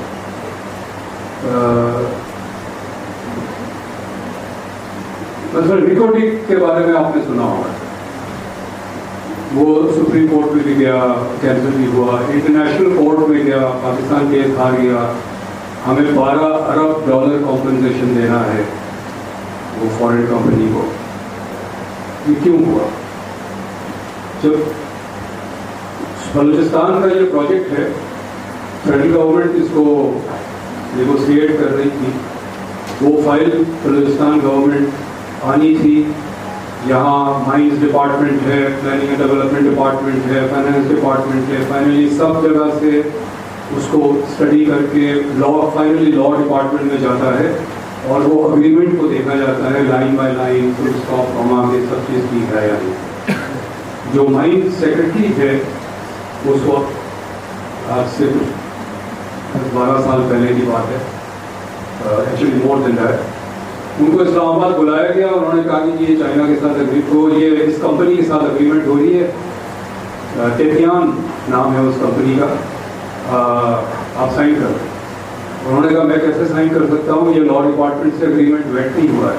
उन्होंने कहा पहले आप साइन कर लें, लॉ डिपार्टमेंट से बाद में वेट करा लेंगे। ही वॉज अंडर प्रेशर, फौजी हुकूमत थी तो उसने साइन कर दिया। और वैसे भी मैं बताऊँ कि बलूचिस्तान में हर शख्स लड़ता है, जिसको फियर हो रही थी तो उनका ख्याल ये है कि हम अगर कोई आवाज़ उठाएंगे, बात नहीं मानेंगे तो हम किसी पर्सन बन जाएंगे। तो उसने साइन कर दिया और बाद में लीगल इश्यूज उठे, सुप्रीम कोर्ट में गया, सुप्रीम कोर्ट ने वो अग्रीमेंट स्ट्राइक डाउन कर दिया। तो पॉलिसी जब एक यूनिफाइड तरीके से पॉलिसी नहीं बनेगी, आधी चीज़ें बनती है, कहीं से आता है कि बस आप साइन कर दें। मैं एडवाइज़र था स्टेट गवर्नमेंट में फॉर प्लानिंग एंड डेवलपमेंट और मेरा मिनिस्टर स्टेटस था, जो I was adviser with minister status. सारे PC1 में अप्रूव करता था। ये जो चाइना रिलेटेड PC1 होते थे ये मैंने एक भी अप्रूव नहीं किए। मेरा तरीका ये नहीं होता था कि मैं रिजेक्ट करके भेजता था, मैं उस पर 5, 6, 10 सवाल लिख देता था और वापस कर देता था। वो उनको पसंद नहीं आता था। वो कहते थे आप फौरन बस अप्रूव करें। मैं कहता मैं कैसे अप्रूव करूँ मुझे तो वो that was one of the reasons why that work. वो कहते थे कैसे रुकावट बन गया है डेवलपमेंट की। लेकिन मैं तो पाकिस्तान के इंटरेस्ट को प्रोटेक्ट करता था, क्योंकि जब अब पाकिस्तान के इंटरेस्ट में नहीं है तो मैं क्यों साइन करूँ। तो पॉलिसी बनती है। पॉलिसी बनने के लिए 4 मिनिस्टर्स सब जिसके इफेक्ट होता है वो सब मिल के डिस्कस करें मुख्तलिफ किस्म के इम्पैक्ट्स। लेकिन जब वो मीटिंग ही ना हो और सिर्फ फाइल के ऊपर कमेंट लेके आगे चला जाए, आप एक फाइल किसी भी आपको अगर मौका मिलेगा फाइल देखने का, मेरे पास फाइल आई, मैंने कहा प्लीज़ कमेंट, मैंने डॉक्टर शाइस्ता को आगे कर दिया। डॉक्टर शाइस्ता ने कहा प्लीज़ डिस्कस, वो डॉक्टर नौशीन को आगे कर दिया। वो आप एक फाइल पे इसी तरह के कमेंट्स देखेंगे। फाइनली वो फाइल जाते जाते सेक्शन ऑफिसर के पास चली जाती है, तो सेक्शन ऑफिसर जो कमेंट लिखते हैं वो पॉलिसी बन जाती है। This is how government works. पहले नहीं होता था ये, अब होता है 1950s, 60s और 70s में और 80s तक भी पाकिस्तान ने बड़े बड़े प्रोजेक्ट बनाए हैं, Tarbela, Mangla, and they are successful projects. Tarbela, Mangla जैसे प्रोजेक्ट्स में इस तरह की कम से कम 25-50 प्रोजेक्ट्स हैं जिसमें कोई मसला नहीं हुआ, न वो बनने के बाद गिर गया, न पानी का लीकेज हुआ, कुछ नहीं हुआ, बहुत अच्छी तरह से बने। हमारे पास कैपेसिटी थी, लेकिन 1980s और 90s के बाद जो है वो पूरा डिसीजन मेकिंग प्रोसेस कोलैप्स कर गया। जो अग्रीमेंट में 9% है, अगर हमें पहले पता होता तो हम कौन बचाते। अब कुछ नहीं हो सकता क्योंकि ये इंटरनेशनल अग्रीमेंट है, आप उसको वायलेट नहीं कर सकते। तो एक और मुतालबा रहा है बहुत लोगों का, पार्लियामेंट के अंदर भी ये उठाया गया है कि जिस तरह US में हर अग्रीमेंट, चाहे वो फॉरेन गवर्नमेंट के साथ हो, फॉरेन कंपनी के साथ हो, वो उनके सेनेट में आती है। मतलब उनका तो आप आजकल अगर जो आप BBC CNN देख रहे हैं तो सुप्रीम कोर्ट का जज की अपॉइंटमेंट भी सेनेट अप्रूव करता है। तो हमारे यहाँ कोई चीज़ नहीं जाती पार्लियामेंट में, खुफिया कमरों में एक अग्रीमेंट साइन हो जाता है। आपको बाद में पता चलता है कि ये अग्रीमेंट, ये टर्म्स तो कैसे थे। अब 9% व्यवस्था फिर 9%, ये वाकई सेनेट में जाना चाहिए। MS student from IIM department. 2 सवाल थे। एक कि आप थोड़ी सी रोशनी डालिएगा जो चाइनीज इन्वेस्टमेंट की श्रीलंका में नंबर जो रहा उस पर वो क्या आपकी थोड़ी सी थी। तो दूसरी चीज़ ये कि चाइना की जो पॉलिसी होती है वो चीप जो कि मटीरियल होता है उसे यूज़ करके मैसेज एक्सपोर्ट करें।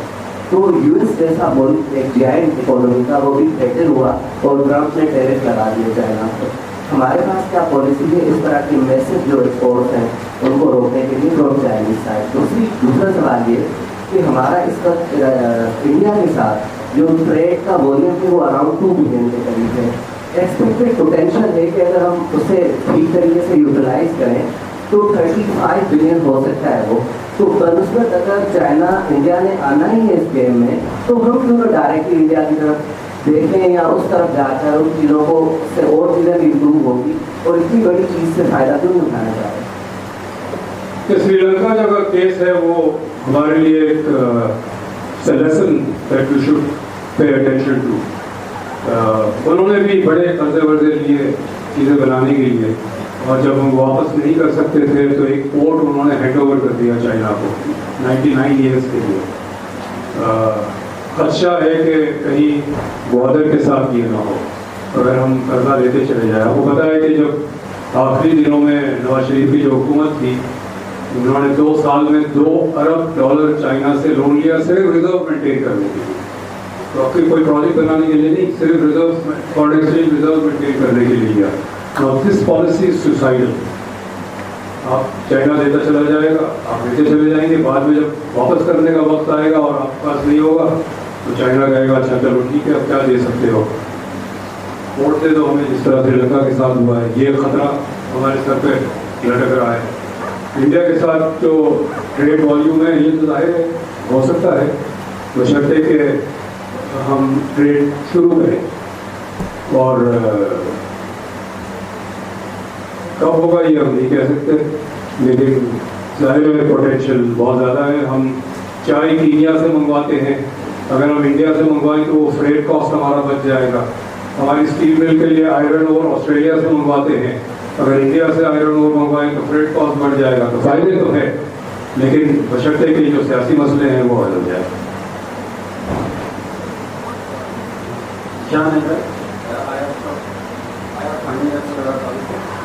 सर मेरा सवाल ये है, जो सीपेक है शुरू होता है कि पाकिस्तान से और एंड होता है बलूचिस्तान, और इस पर सबसे ज़्यादा जो रिजर्वेशन है सोसाइटल लेवल पर अगर हम देखें तो गिलगित पाकिस्तान और बलूचिस्तान वालों को, और ये हालांकि इसको एक नेशनली समझा जाता है कि यानी ये पहचान होनी चाहिए इससे, लेकिन हम देखते हैं कि सबसे ज़्यादा रिजर्वेशन इन दोनों एरियाज में है और सोसाइटल लेवल पे है। खासकर जो है कल्चर क्या होगा हमारा, और जो शेयर ऑलरेडी 9% आपके पास शेयर, उसके अंदर इनमें अगर देखा जाए सबसे कम शेयर इन 2 इलाकों के अवाम उनको जो रिजर्वेशन है कि हमें सबसे ज़्यादा कम शेयर मिलेगा। सर तो हम इस फोरम पे जाके सवाल उठा सकते हैं और हमारा क्या मुस्तकबिल होगा, क्योंकि हमें पता है इस कंट्रोल डेमोक्रेसी के अंदर जो हमारे जिनसे हमें पूछना है उन्हें तो हम नहीं पूछ सकते क्योंकि वो खुद कंट्रोल है, खुद और उनको गाइड करते हैं। ये बिल्कुल सही है। बलूचिस्तान के जो खदशात है वो तो मैंने बताए, वहाँ पर जो डेमोक्रेटिक चेंज फेयर कर रहे हैं वो कि ग्वादर में बाकी पाकिस्तान से बल्कि चाइना से भी चाइनीज़ ऑलरेडी एक चाइनीज़ कॉलोनी है ग्वादर में, वो बढ़ जाएगी। और गिलगित बल्तिस्तान के खदशात ये है कि वो एक बड़ी उसकी जो टोपोग्राफी है, पहाड़ी इलाका है, वहाँ जो कम्युनिटीज़ हैं वो बहुत सेल्फ कंटेन्ड है, उनका कल्चर जो है बड़ा प्रोटेक्टेड है फॉरेन इन्फ्लुएंसेस से। तो वो अगेन चाइनीज़ टेक ओवर को के खदशात है। वो फ्रेजाइल इलाका है इकोलॉजिकली, वहाँ से 5000 ट्रक रोज गुजरेंगे तो क्या होगा, ये सारे खदशात हैं। लेकिन आप कह रहे हैं हम क्या कर सकते हैं, सबसे बड़ा जो वेपन अब आप सबके पास है इंडिविजुअली, वो सोशल मीडिया है। जितने लोग इस वक्त यहाँ पर हॉल में हैं, आप सब अपनी अपनी तरफ से सोशल मीडिया पे इन खदशात का वो करें तो ये ट्रेंड होने लगेगा। मैंने भी कुछ टर्म सीख लिए हैं आजकल तो ये बड़ी आवाज़ बनेगी।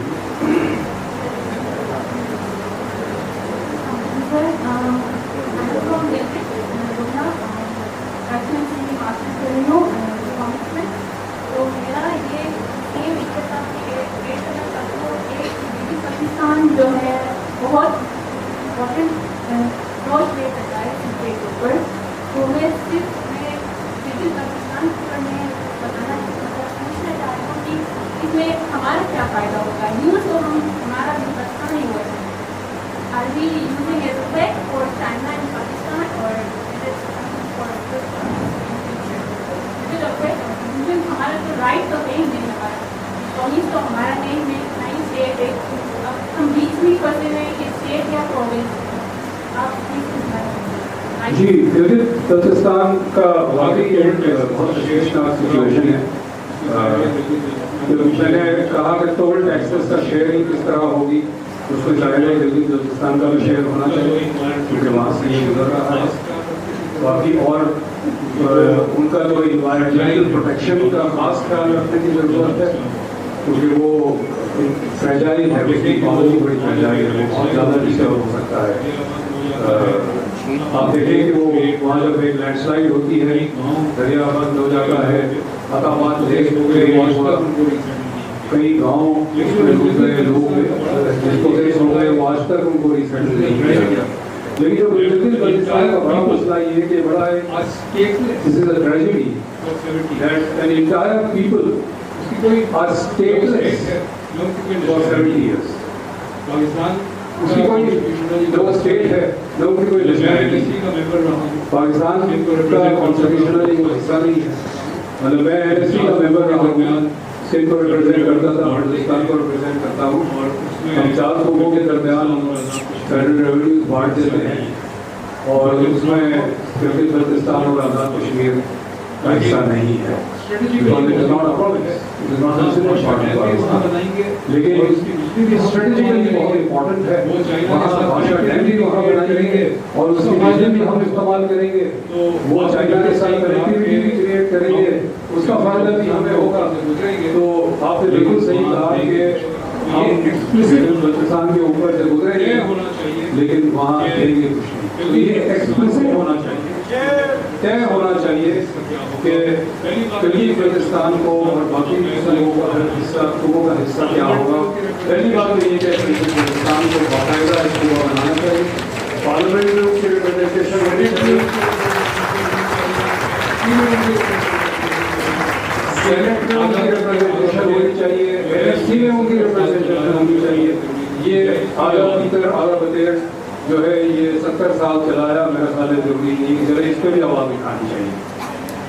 जी My name is Miraj and I'm from IR department. I'm from IR department, DA owner second year. Sir, I also belong to Gwadar and आपने बहुत sincere टॉपिक छेड़ी कि गवादर में पानी के हवाले से। सर फिर गवादर में एक डैम है आखड़ा डैम, तो सर हमारे पॉलिटिशियन उसको बनाने में क्यों सिंसियर नहीं है? और second thing is that sir around 100 kilometre far Mirani dam है और वो बनी हुई है तुर्बत पे, तो सर वहाँ से पानी क्यों नहीं लाया जाता? क्योंकि वहाँ पे भी एक जराए है पानी लाने का आगर नहीं है, तो वहाँ से क्यों पानी नहीं लाया जाता? Thank you sir. जी आकरा और वहाँ एक और डैम है शादी और कहते हैं जो लोग डैम बनने के बाद डैम टूटते हैं। बाय द वे अभी पिछले 3 महीने में एक डैम कंबोडिया में टूटा है, एक डैम बर्मा में टूटा है, म्यांमार में। जो लोग यहाँ पर शोर मचाते हैं डैम बनाओ उनको ख्याल रखना चाहिए कि डैम टूटते भी है। जब डैम टूटते हैं तो लाखों टन पानी एक साथ आता है और ये सारी बस्तियों को बहा के ले जाता है। कंबोडिया और बर्मा में बड़ी आबादी। बलूचिस्तान में ग्वादर के आसपास 2 डैम है, शादीकोट है, टूटिया, अकराकोट है। लेकिन अकराकोट पूरे इलाके में, पूरा कोस्टल एरिया में, पूरा ग्वादर डिवीजन में जिसमें तुर्बत भी है, बदूर भी है, खारान भी है, ये सारा जो इलाका है दसबेला समय ये रेंज पे है, बारिश पे डिपेंड करता है। यहाँ कोई रिवर नहीं है, यहाँ कोई और सोर्स ऑफ वाटर एवरेज 3 या 4 सिवाय पानी पे बारिश पे डिपेंड करता है। और ऑन एवरेज 3 या 4 साल के बाद एक बारिश होती है। अभी 3 साल से बारिश नहीं हुई है। अकराकोट डैम खाली पड़ा हुआ है, वो सिर्फ एक डैम, पानी नहीं है उसमें। 85 किलोमीटर फ्रॉम ग्वादर इज बिलार डैम। अब पानी लाया जाता था टैंकर से, वो भी खाली हो गया। अब मीरानी डैम जो 150 किलोमीटर दूर है वहाँ से पानी लाया जाता है। That's why it's costing 28,000 rupees per day। लेकिन उसने एक लोकल कॉन्फ्लिक्ट क्रिएट किया है। मीरानी डैम जो है बनाया गया था तुर्बत के इलाके को एग्रीकल्चरल फार्म को पानी देने के लिए। अब जब पानी तुर्बत को दिया जा रहा है तो तुर्बत के लोग कहते हैं ये तो हमें पानी नहीं मिलता। So there is a conflict that has been created between the people of Turbat and the people of Guwahati. जो conflict नहीं थी, कोई conflict नहीं, ये conflict create हो रहा है because of their policies, economic policies.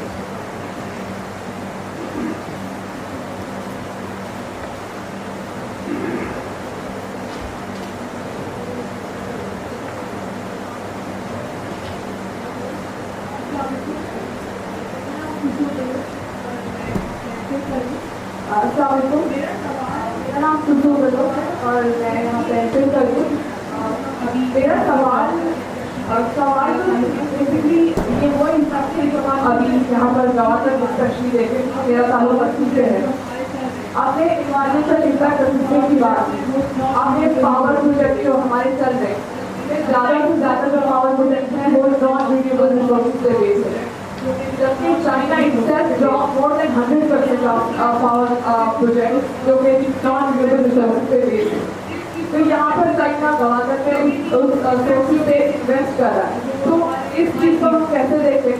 Secondly effect जो है देखिए वो हमारी जो ये सीपेट में जितने भी लोग हैं उनकी मेजॉरिटी बेस लोगों का खाना पीना वो सब वहीं पर है। तो जब से सीपेट स्टार्ट हुआ है उसका वहाँ पर मूवमेंट जो है वो रुक गई है, उसको अलाउ नहीं किया जाता। दूसरी बात आजकल आप सोशल मीडिया में देख रहे हैं और बाहर में देख रहे हैं कि लोग इजली जो जाके गवादर पच्चीस से गवर्नमेंट से ले रहे हैं तो किसी और प्रोविंस से जो है उनका ताल्लुक। तो ये सारी चीज़ों के बाद मतलब हम क्या कंसिडर करें कि ये अभी तक सीपेट जो है वो ट्रेजर की तरह कंसिडर किया जाता है ये ओवर की तरफ स्पेशली बलोच जो बलूचिस्तान के लिए गवादर और पश्चिम के लिए। तो इस चीज़ को हम कैसे देखते हैं कि हम ये चीज़ें अभी ऑब्जर्व करें साल बाद में ये तकलीफ और बुरी तरह हमारे सामने रखी जाएगी। मेरे साथ देखिए इसको आप थोड़ा एक्सप्लेन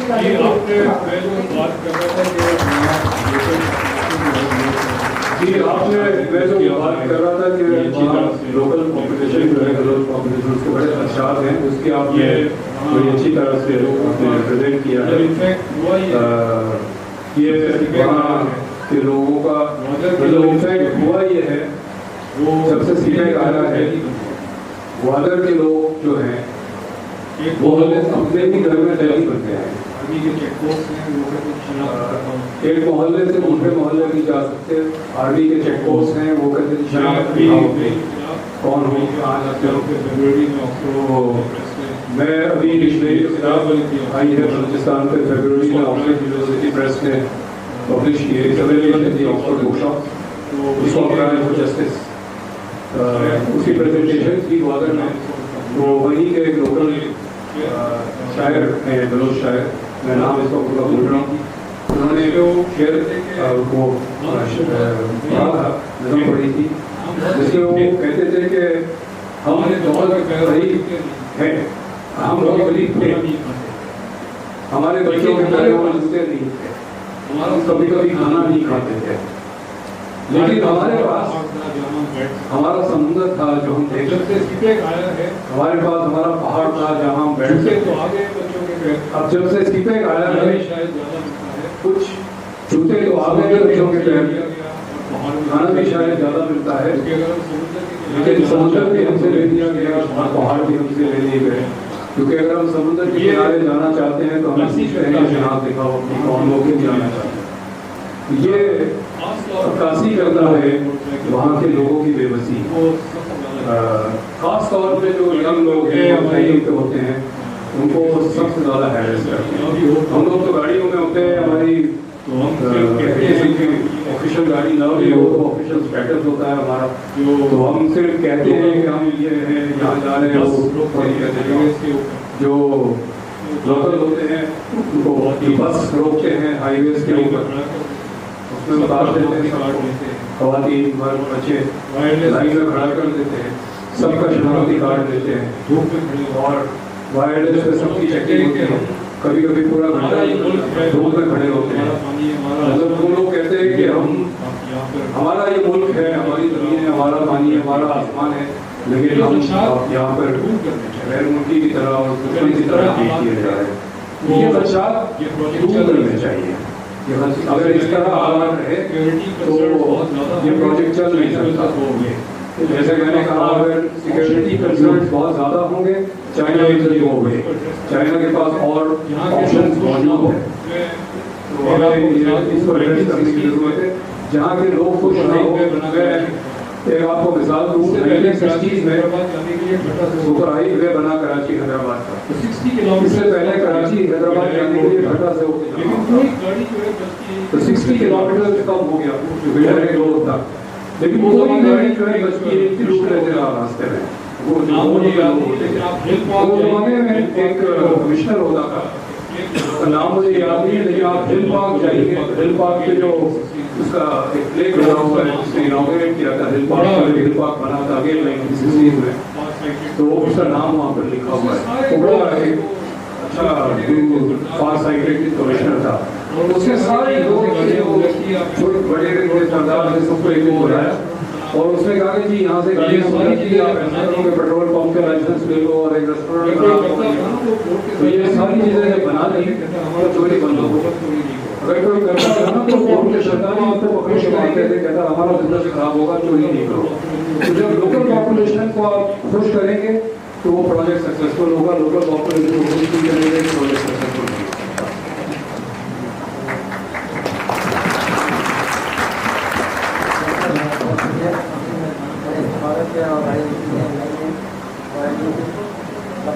मेरा नाम है तो सर अपनी बहुत फुर्सत पड़ती है, जब लोकल कुछ नहीं होंगे तो मसाइल बढ़ते जाएंगे, ये नेचुरल है। जब मैं तभी गवर्नर से मैं जब गवर्नर आता जाता हूँ तो ये मसाला हम फेस करते हैं हर दिन। एक दफ़ा फोन किया कि दोस्त के साथ डायरेक्टर था, मैंने देखा कि 500-600 मजदूर काम कर रहा है। मैंने उनसे पूछा कि ये मजदूर कहाँ से हैं, कि उनकी शिकायत हो गया गवर्नर से कहीं नहीं है।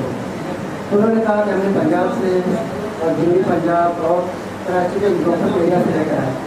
मेरा सवाल ये कि आप रोज अगर टेक्निकल काम नहीं जानता, जो लोगों का ज़्यादा शायद उनके मेरा पढ़ा लिखा नहीं है, तो मजदूरी तो कर सकता है, वहाँ कोर्ट में गवर्नमेंट को मजदूरी नहीं मिल रहा, तो क्या सीधे आने वाले अच्छे खबर ये दे सकता है या यूँ रहते कि शायद की तरह वो बाहर गए नहीं या साहिब गए नहीं, तो शायद गवर्नर का वो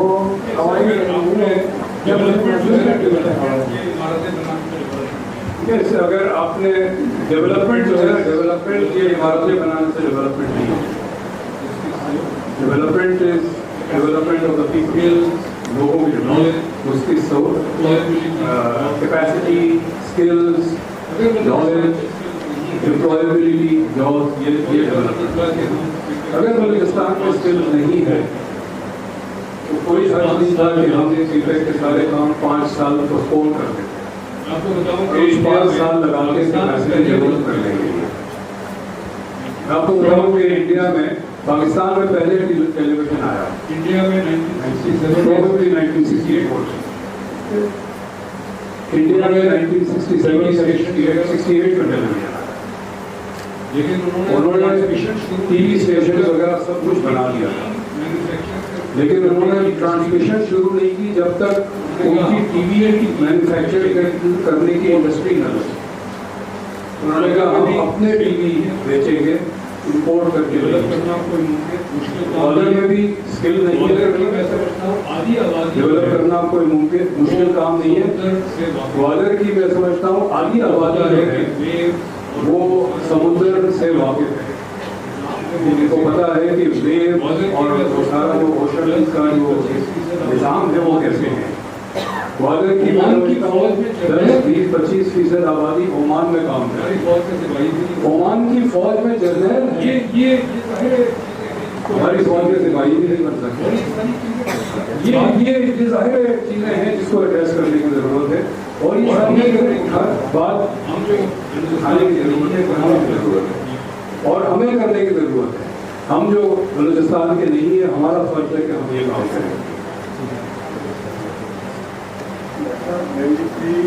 United Kingdom, America, and Western European countries, they have capitalist design. But as far as China is concerned, China is a socialist system. So how we can expect from China that there will be growth, human development, they would ignore the natives and their development where they are living. So don't you think if they are going to make it just for their market economy and the trade purpose, deviate from their identity, that socialist identity, where they could stay? China is socialist in their own country and capitalist outside the country.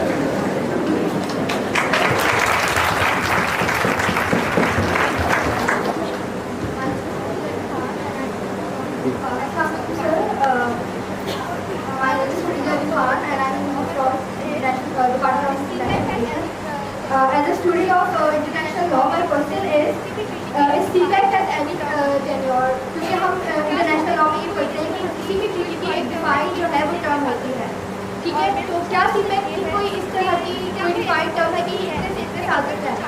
और मेरा दूसरा question ये है कि क्या कोई ऐसी policy है कि अगर जो चाइना ने जो भी इन्वेस्टमेंट जो है वो वादा की है, अगर वो पूरी हो जाती है तो क्या हमारा शेयर 9% से बढ़कर ज़्यादा हो सकता है?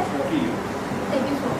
चाइना को हमने वादा लीज पे दिया है, चाइना के पास कुछ तकरीबन 10 साल गुजर चुके हैं, बड़ा इलाका भी और उनके पास है। चाइना के पास कुछ काफ़ी बड़ा इलाका भी हमने लीज पे दिया है इंडस्ट्रियल स्टेट कायम करने के लिए। मैं यकीन से कह सकता हूँ कि वहाँ कोई इंडस्ट्री नहीं लगेगी, जहाँ इंडस्ट्री क्या लगेगा। 9% हमारा जो शेयर है वो 40 लाख के लिए है। अगर बाई म्यूचुअल अग्रीमेंट वो तैयार है चेंज करने को तो ठीक है, वरना हम जब तक चेंज नहीं कर सकते। My name is Sophia Malkulia. I am a student of Beyond Studies.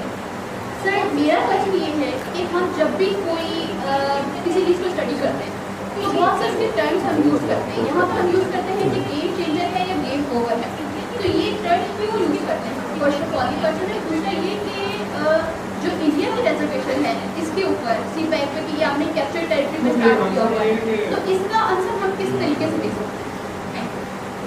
तो मेरा आंसर ये है कि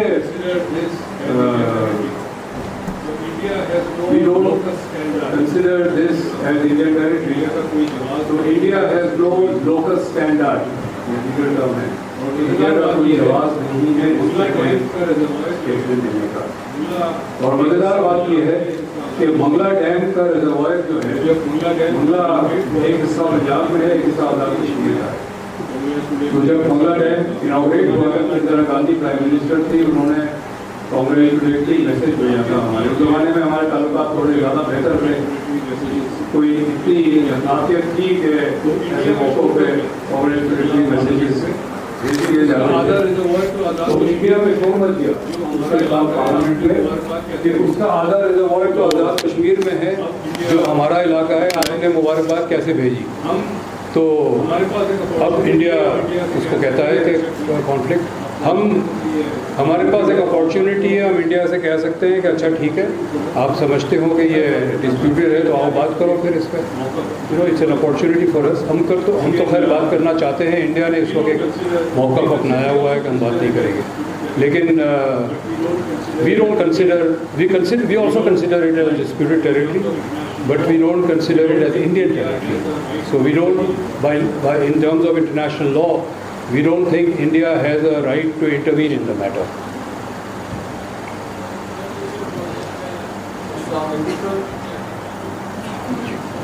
सर ये जो प्रोजेक्ट है तकरीबन ईस्ट इंडिया कंट्री टू, तो सर ये जो बनाया गया है बलोचों की ज़मीन पे, आप अगर मुशाहिदा करें तो जो बलोच हैं उनको इस बात के तौर पर आज़ाद हैं कि उनका वाटर से लेना है, कि जो एक ही रोजगार का जरिया था जो कि फिशिंग, वो आप उनसे सीना है, और बदले में आप उनको सिंचाई में नौकरियाँ भी नहीं हैं।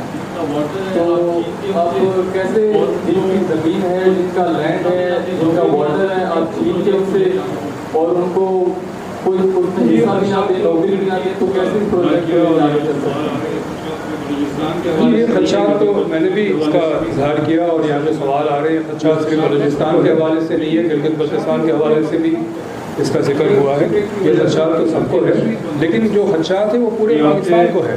अगर सीपेक की वजह से पाकिस्तान की इंडस्ट्रीज बंद हो गई, यानी आपने अगर सीपेक का माल बॉर्डर से काशगार जा रहा है, अगर 10% ट्रक्स जो है उतार के माल उतार दिया यहाँ पर और वो टैक्स फ्री माल बिकने लगा, तो जो पाकिस्तान में फैक्ट्रीज है वो तो बंद हो जाएगी। जो अभी तक अफगान ट्रांजिट ट्रेड की वजह से बंद हो गया, बकाया भी बंद हो जाएगा, पूरे पाकिस्तान को नुकसान होगा। तो मतलब अगर आपको नुकसान होगा तो पूरे पाकिस्तान को नुकसान होगा। कोई मखसूस नुकसान बलूचिस्तान को है, कुछ मखसूस नुकसान खैबर पख्तूनख्वा को है। क्वेश्चन ये है कि एक प्रोजेक्ट बन रहा है, फ़ायदा होना चाहिए पाकिस्तान को और पूरे पाकिस्तान को फ़ायदा होना चाहिए। जहाँ जहाँ एडजस्टमेंट की ज़रूरत है वो आप करें। तो यही तो इशू है जिस पे हमें बात उठानी चाहिए। ये बाद में वहाँ पीछे दीजिएगा आप।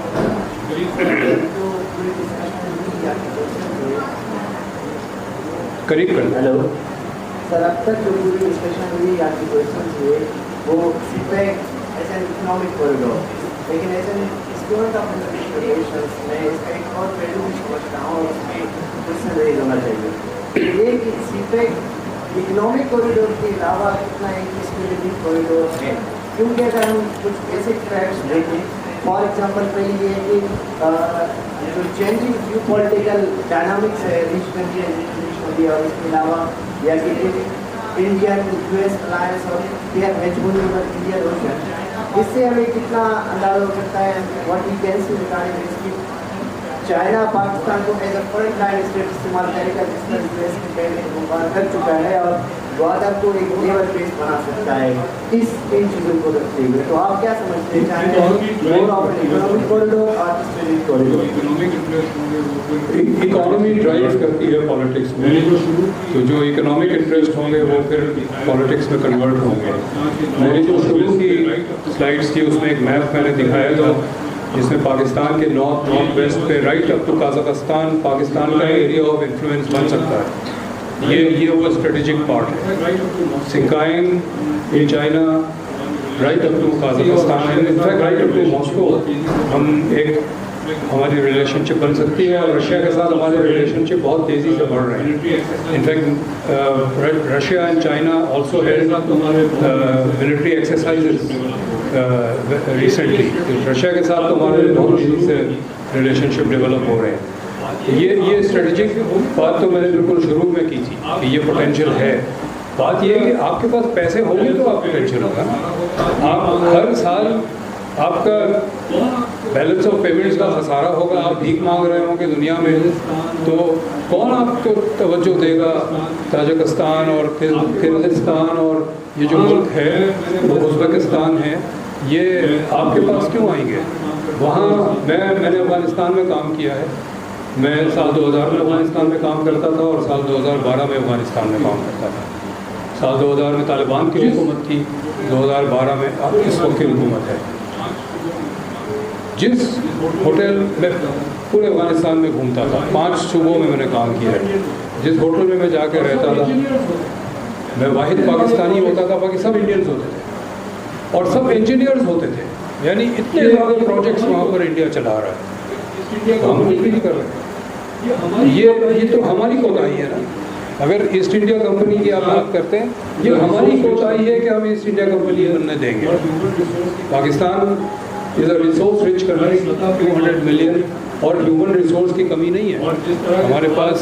हर सतह पे काबिल लोग हैं और जिस तरह के सवाल यहाँ से उठाए जा रहे हैं, मैं यकीन से कह सकता हूँ कि यहाँ भी बड़ी काबिलियत है। आप स्टूडेंट्स हैं लेकिन आपके बड़े इंटेलिजेंट क्वेश्चन हैं। I am very impressed by all of this sitting over here. और I'm going to go back with a lot of hope and a lot of expectations from you. ठीक है? तो ये तो आप खुद आप कमज़ोर होंगे तो दूसरा आपको एक्सप्लॉइट करेगा, आप मजबूत होंगे तो आप खड़े रह सकते हैं।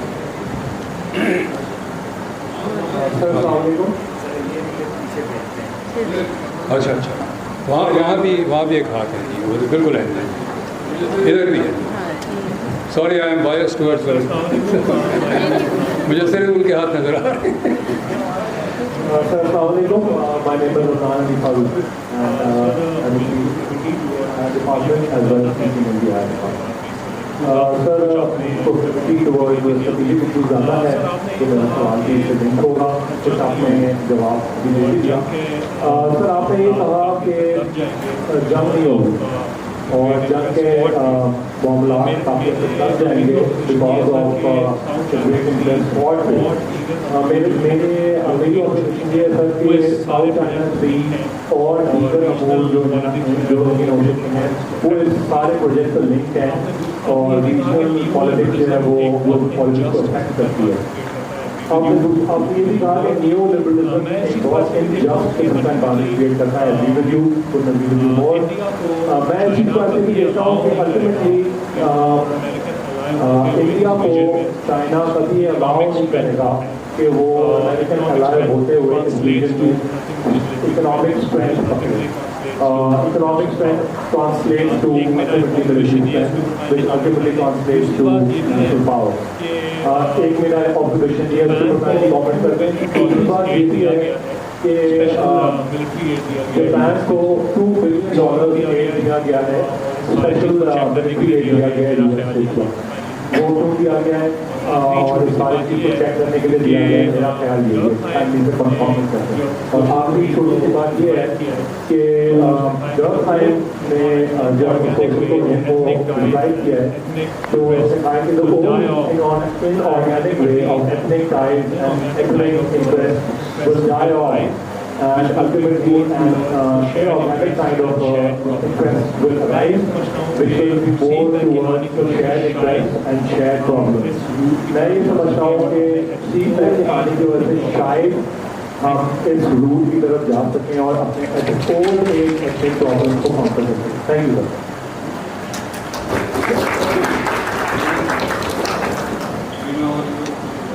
ये वॉर मैं नहीं समझता होगी, चाइना और यूएस की भी वॉर नहीं होगी। ये जो ओशन है साउथ चाइना सीज जो है, इकोनॉमिक राइवलरी होगी, छोटे मोटे स्कर्मिशेस हो सकते हैं क्योंकि दोनों को पता है कि दोनों तबाह हो जाएंगे अगर जंग हुई। जंग तो नहीं होती। China India is being put up as a rival to China. Indian leadership बड़ी इंटेलिजेंट है। उन्होंने पिछले 70 साल में, मतलब जब आज़ाद हुआ इंडिया पाकिस्तान, उसी वक्त सेकेंड वर्ल्ड वॉर ख़त्म हुई थी, उसी वक्त सोवियत यूनियन सोवियत ब्लॉक बना था, उसी वक्त यूएस ने नेटो सेंटो सीटो ये सारी चीज़ें बनाई, 2 ब्लॉक में दुनिया को बांटा। इंडिया दोनों ब्लॉक में रहा। इंडिया एक्सप्लॉइटेड बोथ साइड और इस वक्त भी यही कर रहा है। इंडिया के अंदर अगर आप लोग हमारे यहाँ तो इंडिया के अखबार वगैरह आते नहीं है, लेकिन नेट से आप हर चीज़ पढ़ सकते हैं, इंडियन अखबार भी पढ़ सकते हैं। इंडिया के अंदर बहुत एक वाइब्रेंट डिबेट है इस वक्त ये सीपेक के हवाले से। There is a point of view that India should join CPEC, India should join ओवो, not CPEC, ओवो। और वहाँ जो जो जो वो है जो अल्फाज इस्तेमाल किए जा रहे हैं, should be align ourselves to declining power that is the USA और should be align ourselves to rising power which is China. तो ये इंडिया चाइना के साथ और चाइना इंडिया के साथ जंग तो कभी नहीं करेगा, राइवलरी होगी। At some point on some issues they will come together because if, let's say if America starts stamping trade barriers on China and then on India also, क्योंकि इंडिया का एक बहुत बड़ा एक्सपोर्ट अमेरिका में engineering goods का है और वो अगर वहाँ ट्रम्प कहता है कि हमारी इंजीनियरिंग इंडस्ट्री सफ़र कर रही है और मैं इंडिया में लगा रहा हूँ, तो इंडिया, चाइना, रशिया, ईरान इनका एक ब्लॉक बन सकता है।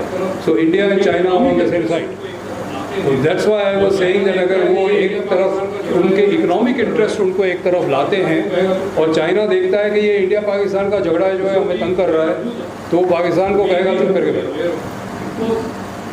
सो वी विल लूज आउट। तो we have to be aware of that. Of course ये सारी चीज़ें दुनिया में लिंक्ड होती है लेकिन मेरा तजुर्बा जो है थोड़ा बहुत जो गवर्नमेंट के साथ रहता है और कई पार्लियामेंटेरियंस के साथ रहता है, मैं सेनेट और नेशनल असेंबली में उनकी कमेटीज़ को एड्रेस भी मैंने किया, उनके साथ वाकफियत भी, बहुत सारे हमारे दोस्त अब आई मीन एन एज में lot of my friends are in government and in parliament and in the cabinet. तो वो ये डिबेट नहीं हो रही है कहीं कि पाकिस्तान का स्ट्रेटेजिक इंटरेस्ट क्या है, where do we see Pakistan 20 years from now, वो डिबेट नहीं है। इनफैक्ट ये भी डिबेट नहीं है कि where do we see Pakistan 2 years from now, you know this is the tragedy. ये जो माइक डिस्ट्रीब्यूट करते हैं, आई थिंक ये बायस टुवर्ड्स मैन। ये जो माइक डिस्ट्रीब्यूट करते हैं, आई थिंक ये बायस टुवर्ड्स मैन। मैं जियामा का स्टूडेंट हूँ। पाकिस्तान में सीटों के ऑर्डर से टर्म्स एंड कंडीशन रीनोवेशन नहीं करता है, तो आया कि पाकिस्तान में इनकॉम्पिटेंसी है या कि हमारी मजबूरी है? इनकॉम्पिटेंसी। ये पीछे इनको दे, ये जी जी जी जी बिल्कुल बिल्कुल।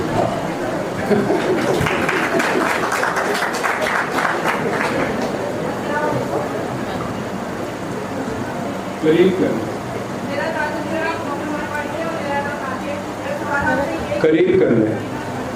मेरा आपसे सवाल ये है कि अब तक जो इस ट्रेड का जो मोबाइल के दरमियान चाइना और पाकिस्तान के दरमियान ये मेगा प्रोजेक्ट और इसके अंदर डिफरेंट किस्म के प्रोजेक्ट हैं और अभी मैंने एक करी स्टडी की थी इसमें मैंने वैसे तो मेरे माइंड में सीमेंट बहुत पॉजिटिव था, पर आपकी कागजात सुनने के बाद थोड़ा सा चलता हुआ अभी जो सीमेंट है उसमें जो पाकिस्तान है पहले वो इन्वर्ट है, अब पाकिस्तान सऊदिया को भी क्या कर रहा है, इन्वर्ट कर रहा है, सऊदी अरबिया को भी क्या कर रहा है, इन्वाइट कर रहा है। ठीक है, उनकी इनको इन्वाइट करने का पर्पज ये हो गया है कि आने से चाहिए ठीक है।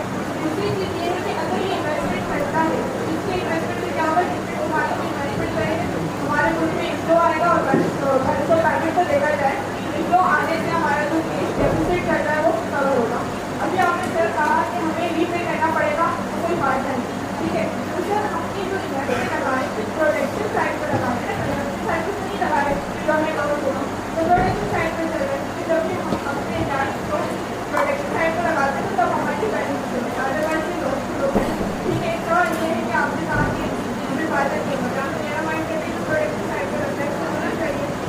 दूसरी चीज़ ये है कि सी पेट के होने की वजह से अगर देखिए हमारे जो इसके अलावा सी पेट जब होगा तो हमारा ट्रेड है तो क्या होगा, डेफिनेटली ट्रेड जो होगी हमारी मदद होगी, होनी चाहिए। इसके अलावा हमारे इंफ्रास्ट्रक्चर की जो है उस पर जैसा नहीं हमारे उसमें इन्वेस्टमेंट बस हो रहा है, हमारे रोड कनेक्टेड हो रहे हैं, हमारे इलेक्ट्रिसिटी में भी काफ़ी चेंज आ रहा है, जो हमने अपने स्टेट पर पड़ा है। इनफैक्ट नो आइडिया जो हमने अपने व्यवस्था आकर जितना तो मेरे एक चीज़ समझ में नहीं आ रही, तो आपने नेगेटिव पॉइंट मुझे बताए, मतलब कि नेगेटिव पॉइंट तो हम क्यों डिफरेंट कंट्रीज को अपने पास इन्वाइट करें, क्यों हम लोग इन्वाइट कर रहे हो, हमें जब नेगेटिव पॉइंट दिखाने के बजाय आप पॉजिटिव दिखाएं, क्यों हमारी ट्रेड खुद होगा, हमारी स्टेबिलिटी क्या आएगी, हमारी स्टेट बाहर में चीज़ वो जो पैरामीटर होते हैं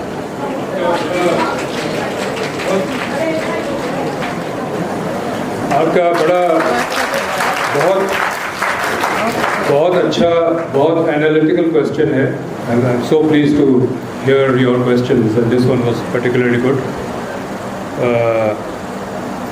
आपने बिल्कुल सही कहा कि प्रोडक्शन साइड पर अगर इन्वेस्टमेंट आएगी तो ठीक होगा, लेकिन जो ऑयल रिफाइनरी बन रही है वो तो ऑयल लोकल सेल में जाएगा। पाकिस्तान का 2003 से ख़ास तौर पे जो मसला है, हमने दो चीज़ें की, हमने अपनी एंटिटीज़ प्राइवेटाइज़ की, यानी बैंक्स प्राइवेटाइज़ किए और टेलीफोन कंपनीज प्राइवेटाइज़ की। दो बड़े सेक्टर्स हैं जो हमने प्राइवेटाइज़ किया। दोनों सेक्टर्स जो हैं वो अपना रेवेन्यू रुपीज़ में कमाते हैं। Every time you make a phone call you are sending dollars abroad. Phone पे कम बात किया करें। ये जो कंपनीज़ हैं, जोंग है, मोबिलिंक है, टेलीनॉर है, ये अपने रुपी रेवेन्यू को डॉलर में कन्वर्ट करके अपना प्रॉफिट बाहर भेजते हैं। ये दो बड़े एग्जाम्पल है, बैंक्स एंड टेलीकॉम फाइनेंस, जो हमारे डॉलर इनकम का ज़रिया नहीं है। इसी तरह जो प्राइवेट इन्वेस्टमेंट आया है वो सारा रिटेल में आया है। You know, there are McDonald's and Butlers chocolate shop, और ये जो बुटीक्स हैं बहुत सारे मॉल्स में आपको मिलते हैं, पता नहीं येलो एंड मैंगो एंड ये सारे जो हैं, ये सारे अपना रेवेन्यूज़ जो हैं वो रुपीज़ में अर्न करते हैं और डॉलर में अपना प्रॉफिट बाहर भेजते हैं। ये जो चाइनीज़ इन्वेस्टमेंट इस वक्त ऑयल रिफाइनरी में है वो भी वही कैटेगरी में आता है, क्योंकि ये ऑयल रिफाइन, हम सारा ऑयल इंपोर्ट करते हैं और रिफाइन करके मुल्क में भेजते हैं। तो ये इस वक्त तो कोई एक्सपोर्ट पोटेंशियल नहीं है हमारे पास, तो हमें नज़र नहीं आता कि एक्सपोर्ट पोटेंशियल होगा। जो है इस वक्त जो सऊदी अरब से डील किया जा रहा है सिर्फ इसीलिए किया जा रहा है कि हमें इमीडिएटली 9 अरब डॉलर की ज़रूरत है, तो सऊदी अरब से कहा कि जी आप चले हमें 9 अरब दे दें और इस शेप में दे दें हमें। सच्ची बात यह है कि मुझे नहीं पता है कि ये जो ऑयल रिफाइनरी है ये सिर्फ एक कवर है, पैसे देंगे किसी और चीज़ के लिए, लेकिन जब चूँकि शोर मचेगा कि ये, चूँकि आपको याद होगा कि जब नवाज शरीफ इस दफ़ा प्राइम मिनिस्टर बना था तो 5 अरब डॉलर दिए थे सऊदी अरब ने, और आज तक ये सवाल पूछे जा रहे हैं किस लिए दिए थे। ठीक है, इसका जवाब नहीं आया। तो ये डरते हैं कि अगर हम इनसे 9-10 अरब ले लेंगे तो फिर सवाल उठेगा कि क्यों आया, तो उनको एक कवर चाहिए। मैं समझता हूँ कि ये जो ऑयल रिफाइनरी का प्रोजेक्ट है ये कवर है, मैं नहीं समझता कि ये लगेगा। वो इसलिए नहीं लगेगा कि वहाँ ऑयल रिफाइनरी लगाने की फिजिबिलिटी नहीं है। It is not feasible to refine, to first of all to set up a refinery in Gwadar, क्योंकि पानी नहीं है, और अगर आप डिसैलिनेट करेंगे तो उसकी कॉस्ट ज़्यादा हो जाएगी। उससे बेहतर है कि वही ऑयल रिफाइनरी आप कराची में लगा लें। यू नो, 2008 में जब पीपल्स पार्टी की गवर्नमेंट आई तो 2008 में एक आटा क्राइसिस था, आटा नहीं मिल रहा था यहाँ पर, बहुत आटा गायब था दुकानों से, इसलिए कि वो जो शौकत अजीज़ की पॉलिसीज़ थी जिसकी वजह से बहुत सारा एकरेज जो है, ज़मीन जो है वो शिफ्ट हो गया था अवे फ्रॉम वीट। लोग फार्मर्स जो है वीट ग्रो नहीं कर रहे थे, चूँकि उसकी उन्होंने प्रोक्योरमेंट प्राइस 4 साल 3 साल 4 साल लिमिट रखी थी, तो लोग people were growing alternative crops, तो हमारी प्रोडक्शन कम थी, तो 2008 में आटा नहीं था। तो गवर्नमेंट ने, और उस वक्त मैं फेडरल गवर्नमेंट में था, I was designing Benazir income support programme, तो मेरा कैबिनेट मिनिस्टर्स के साथ और प्रेसिडेंसी में काफ़ी ताल्लुक़ रहता था। तो वो उस वक्त उन्होंने एक इमरजेंसी डिसीजन लिया कि हम 3 जहाज़ इंपोर्ट करेंगे, और उन्होंने वो जहाज़ अपने पोर्ट से चल चुके थे गंदम लेके कहीं और के लिए। मसलन फ़र्ज़ करें कि point A, country A had sold that wheat to country B, Pakistan ने उस कंट्री बी से कहा कि ये हमें डाइवर्ट करें आप, हम ख़रीद देते हैं आपसे, तो महंगा ख़रीदा, लेकिन ख़रीद के 3 जहाज़। अच्छा, पॉलिटिकल डिसीजन ये हुआ कि तीनों जहाज़ ग्वादर में लैंड करेंगे, उतारेंगे माल। वो दिखाना चाह रहे थे अगेन फॉर पॉलिटिकल रीजंस कि Gwadar is a functioning port. तो ग्वादर में गंदम उतार के ये कराची लाए, और कराची लाने में 2 अरब रुपए का ख़र्चा हुआ। अगर यही जहाज़ कराची में उतारते तो 2 अरब डॉलर बच जाते। So Gwadar has its drawbacks also, because it's at a corner of a country. तो ये सारी चीज़ें कैलकुलेट करनी होती। मैं इसलिए मैं नेगेटिव कमेंट्स नहीं दे रहा सीपैक के बारे में, मैं सिर्फ क्वेश्चंस रेस कर रहा हूँ, और मैं गवर्नमेंट से ये डिमांड करता हूँ, और बहुत सारे लोग डिमांड कर रहे हैं कि हमें आप डेटा दें।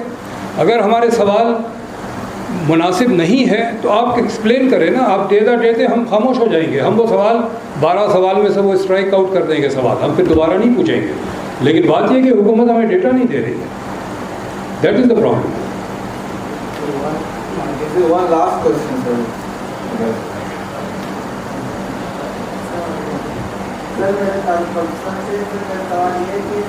करीब कर ले। सर, पूरे लेक्चर में आपने सिक्योरिटी थ्रेट के हवाले से बात नहीं की, और दूसरा सवाल ये है कि इस पूरे प्रोजेक्ट में बलूचिस्तान के जो रहनुमा हैं उन्हें क्यों एतमाद में नहीं लिया जा रहा? सर, नहीं, मैं तो ये कह रहा हूँ कि अवाम खुश होंगे तो आपको फ़ौज की ज़रूरत नहीं पड़ेगी। अगर कराची में सबके पास रीजनेबल रोजगार होगा तो लोग फिर मोबाइल नहीं छीनेंगे सड़क पे आके। That's my answer. मैं तो 5 बजे तक बैठने को तैयार हूँ, लेकिन आपके ऑर्गेनाइजर्स कह रहे हैं, और मुझे अंदाज़ा है, मैं भी यहाँ पढ़ता था, जब पॉइंट का टाइम आता है तो सब भाग जाते हैं। तो मेरे ख्याल है पॉइंट का टाइम करीब आ रहा है। Before I invite Dr. Noshi Nosi, Sir, there is a question, sir. One last question. I am Arif and I am from International Relations Department. My question is that ये जो क्वाइटा है CPEC का China और पाकिस्तान का, अगर इस CPEC में कोई और कंट्री शमूलियत करे, फॉर एग्जाम्पल इंडिया और अमेरिका, इससे सीपेक पर क्या असर होंगे? देखिए, मेरा ख्याल है कि ये हमें 2 अलग प्रोजेक्ट रखने चाहिए अभी भी। एक है ग्वादर और हाईवे टू काशगार, ये सेपरेट है। बाकी जितने भी प्रोजेक्ट्स हैं, चाहे वो ऑरेंज ट्रेन हो, चाहे वो रिफाइनरी हो, इसको सीपेक से नहीं मिलाना चाहिए। ये एक अलग प्रोजेक्ट रखना चाहिए। प्रोजेक्ट टू प्रोजेक्ट डील होना चाहिए, सेपरेट, इंडिविजुअली। जो फीजिबल है वो आप करें, जो फीजिबल नहीं है नहीं करें, लेकिन हर चीज़ को सीपेक का नाम दे के जस्टिफाई कर देना। सीपेक से होता ये है कि जब आप सवाल पूछते हैं तो आपके गद्दारी का इल्ज़ाम लग जाता है कि आप सीपेक पर सवाल पूछ रहे हैं तो गद्दार है। अगर हम ऑरेंज ट्रेन पर सवाल पूछ रहे हैं तो गद्दार है। तो ये 2 चीज़ सेपरेट करनी चाहिए। बाकी पाकिस्तान में पहले भी और मुल्कों ने इन्वेस्टमेंट की है। पहली दफ़ा कोई फॉरेन इन्वेस्टमेंट नहीं आ रही है चाइना की। सऊदी अरब ने भी पहले इन्वेस्ट किया, अमेरिका ने भी किया, जर्मनी भी किया, चाइना ने भी पहले किया है। तो ये तो इन्वेस्टमेंट तो होती रहती है। पाकिस्तान 70 साल से इन्वेस्टमेंट हो रही है, कोई नई बात नहीं है इन्वेस्टमेंट होना। सऊदी अरब करना चाहता सऊदी अरब करे, चाइना करना चाहता चाइना करे। लेकिन जो ग्वादर तो काशगार हाईवे, इसको एक सेपरेट उस पर रखना चाहिए। इसकी इकोनॉमिक्स और इसकी सारी जो स्ट्रेटेजिक इश्यूज हैं वो अलग है। बहुत बहुत शुक्रिया। I enjoy this therapy. I was just saying, before I invite Dr. Noshi Nosi for vote of thanks, may I request Dr. Shahista Tabassum to present a shield as a token of appreciation to Dr. Kaisar Bengali.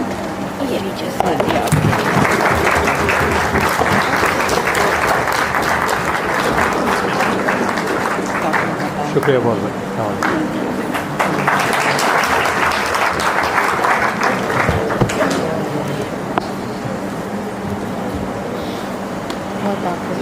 मुझे मालूम ये ख़त्म नहीं होने का, आप बाद में वो ऐसे ही होता हाँ, बच्चे है।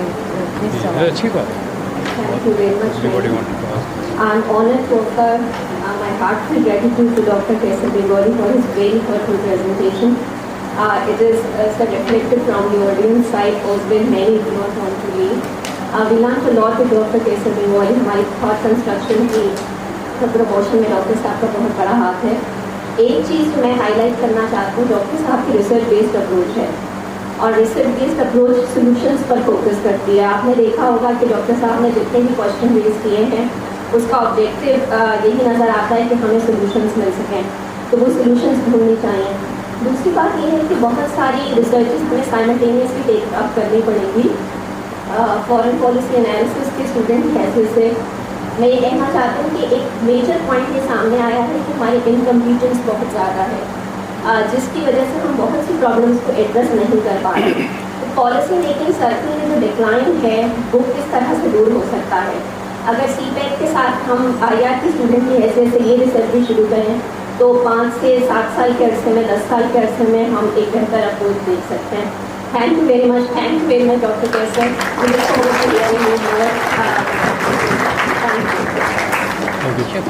बहुत है।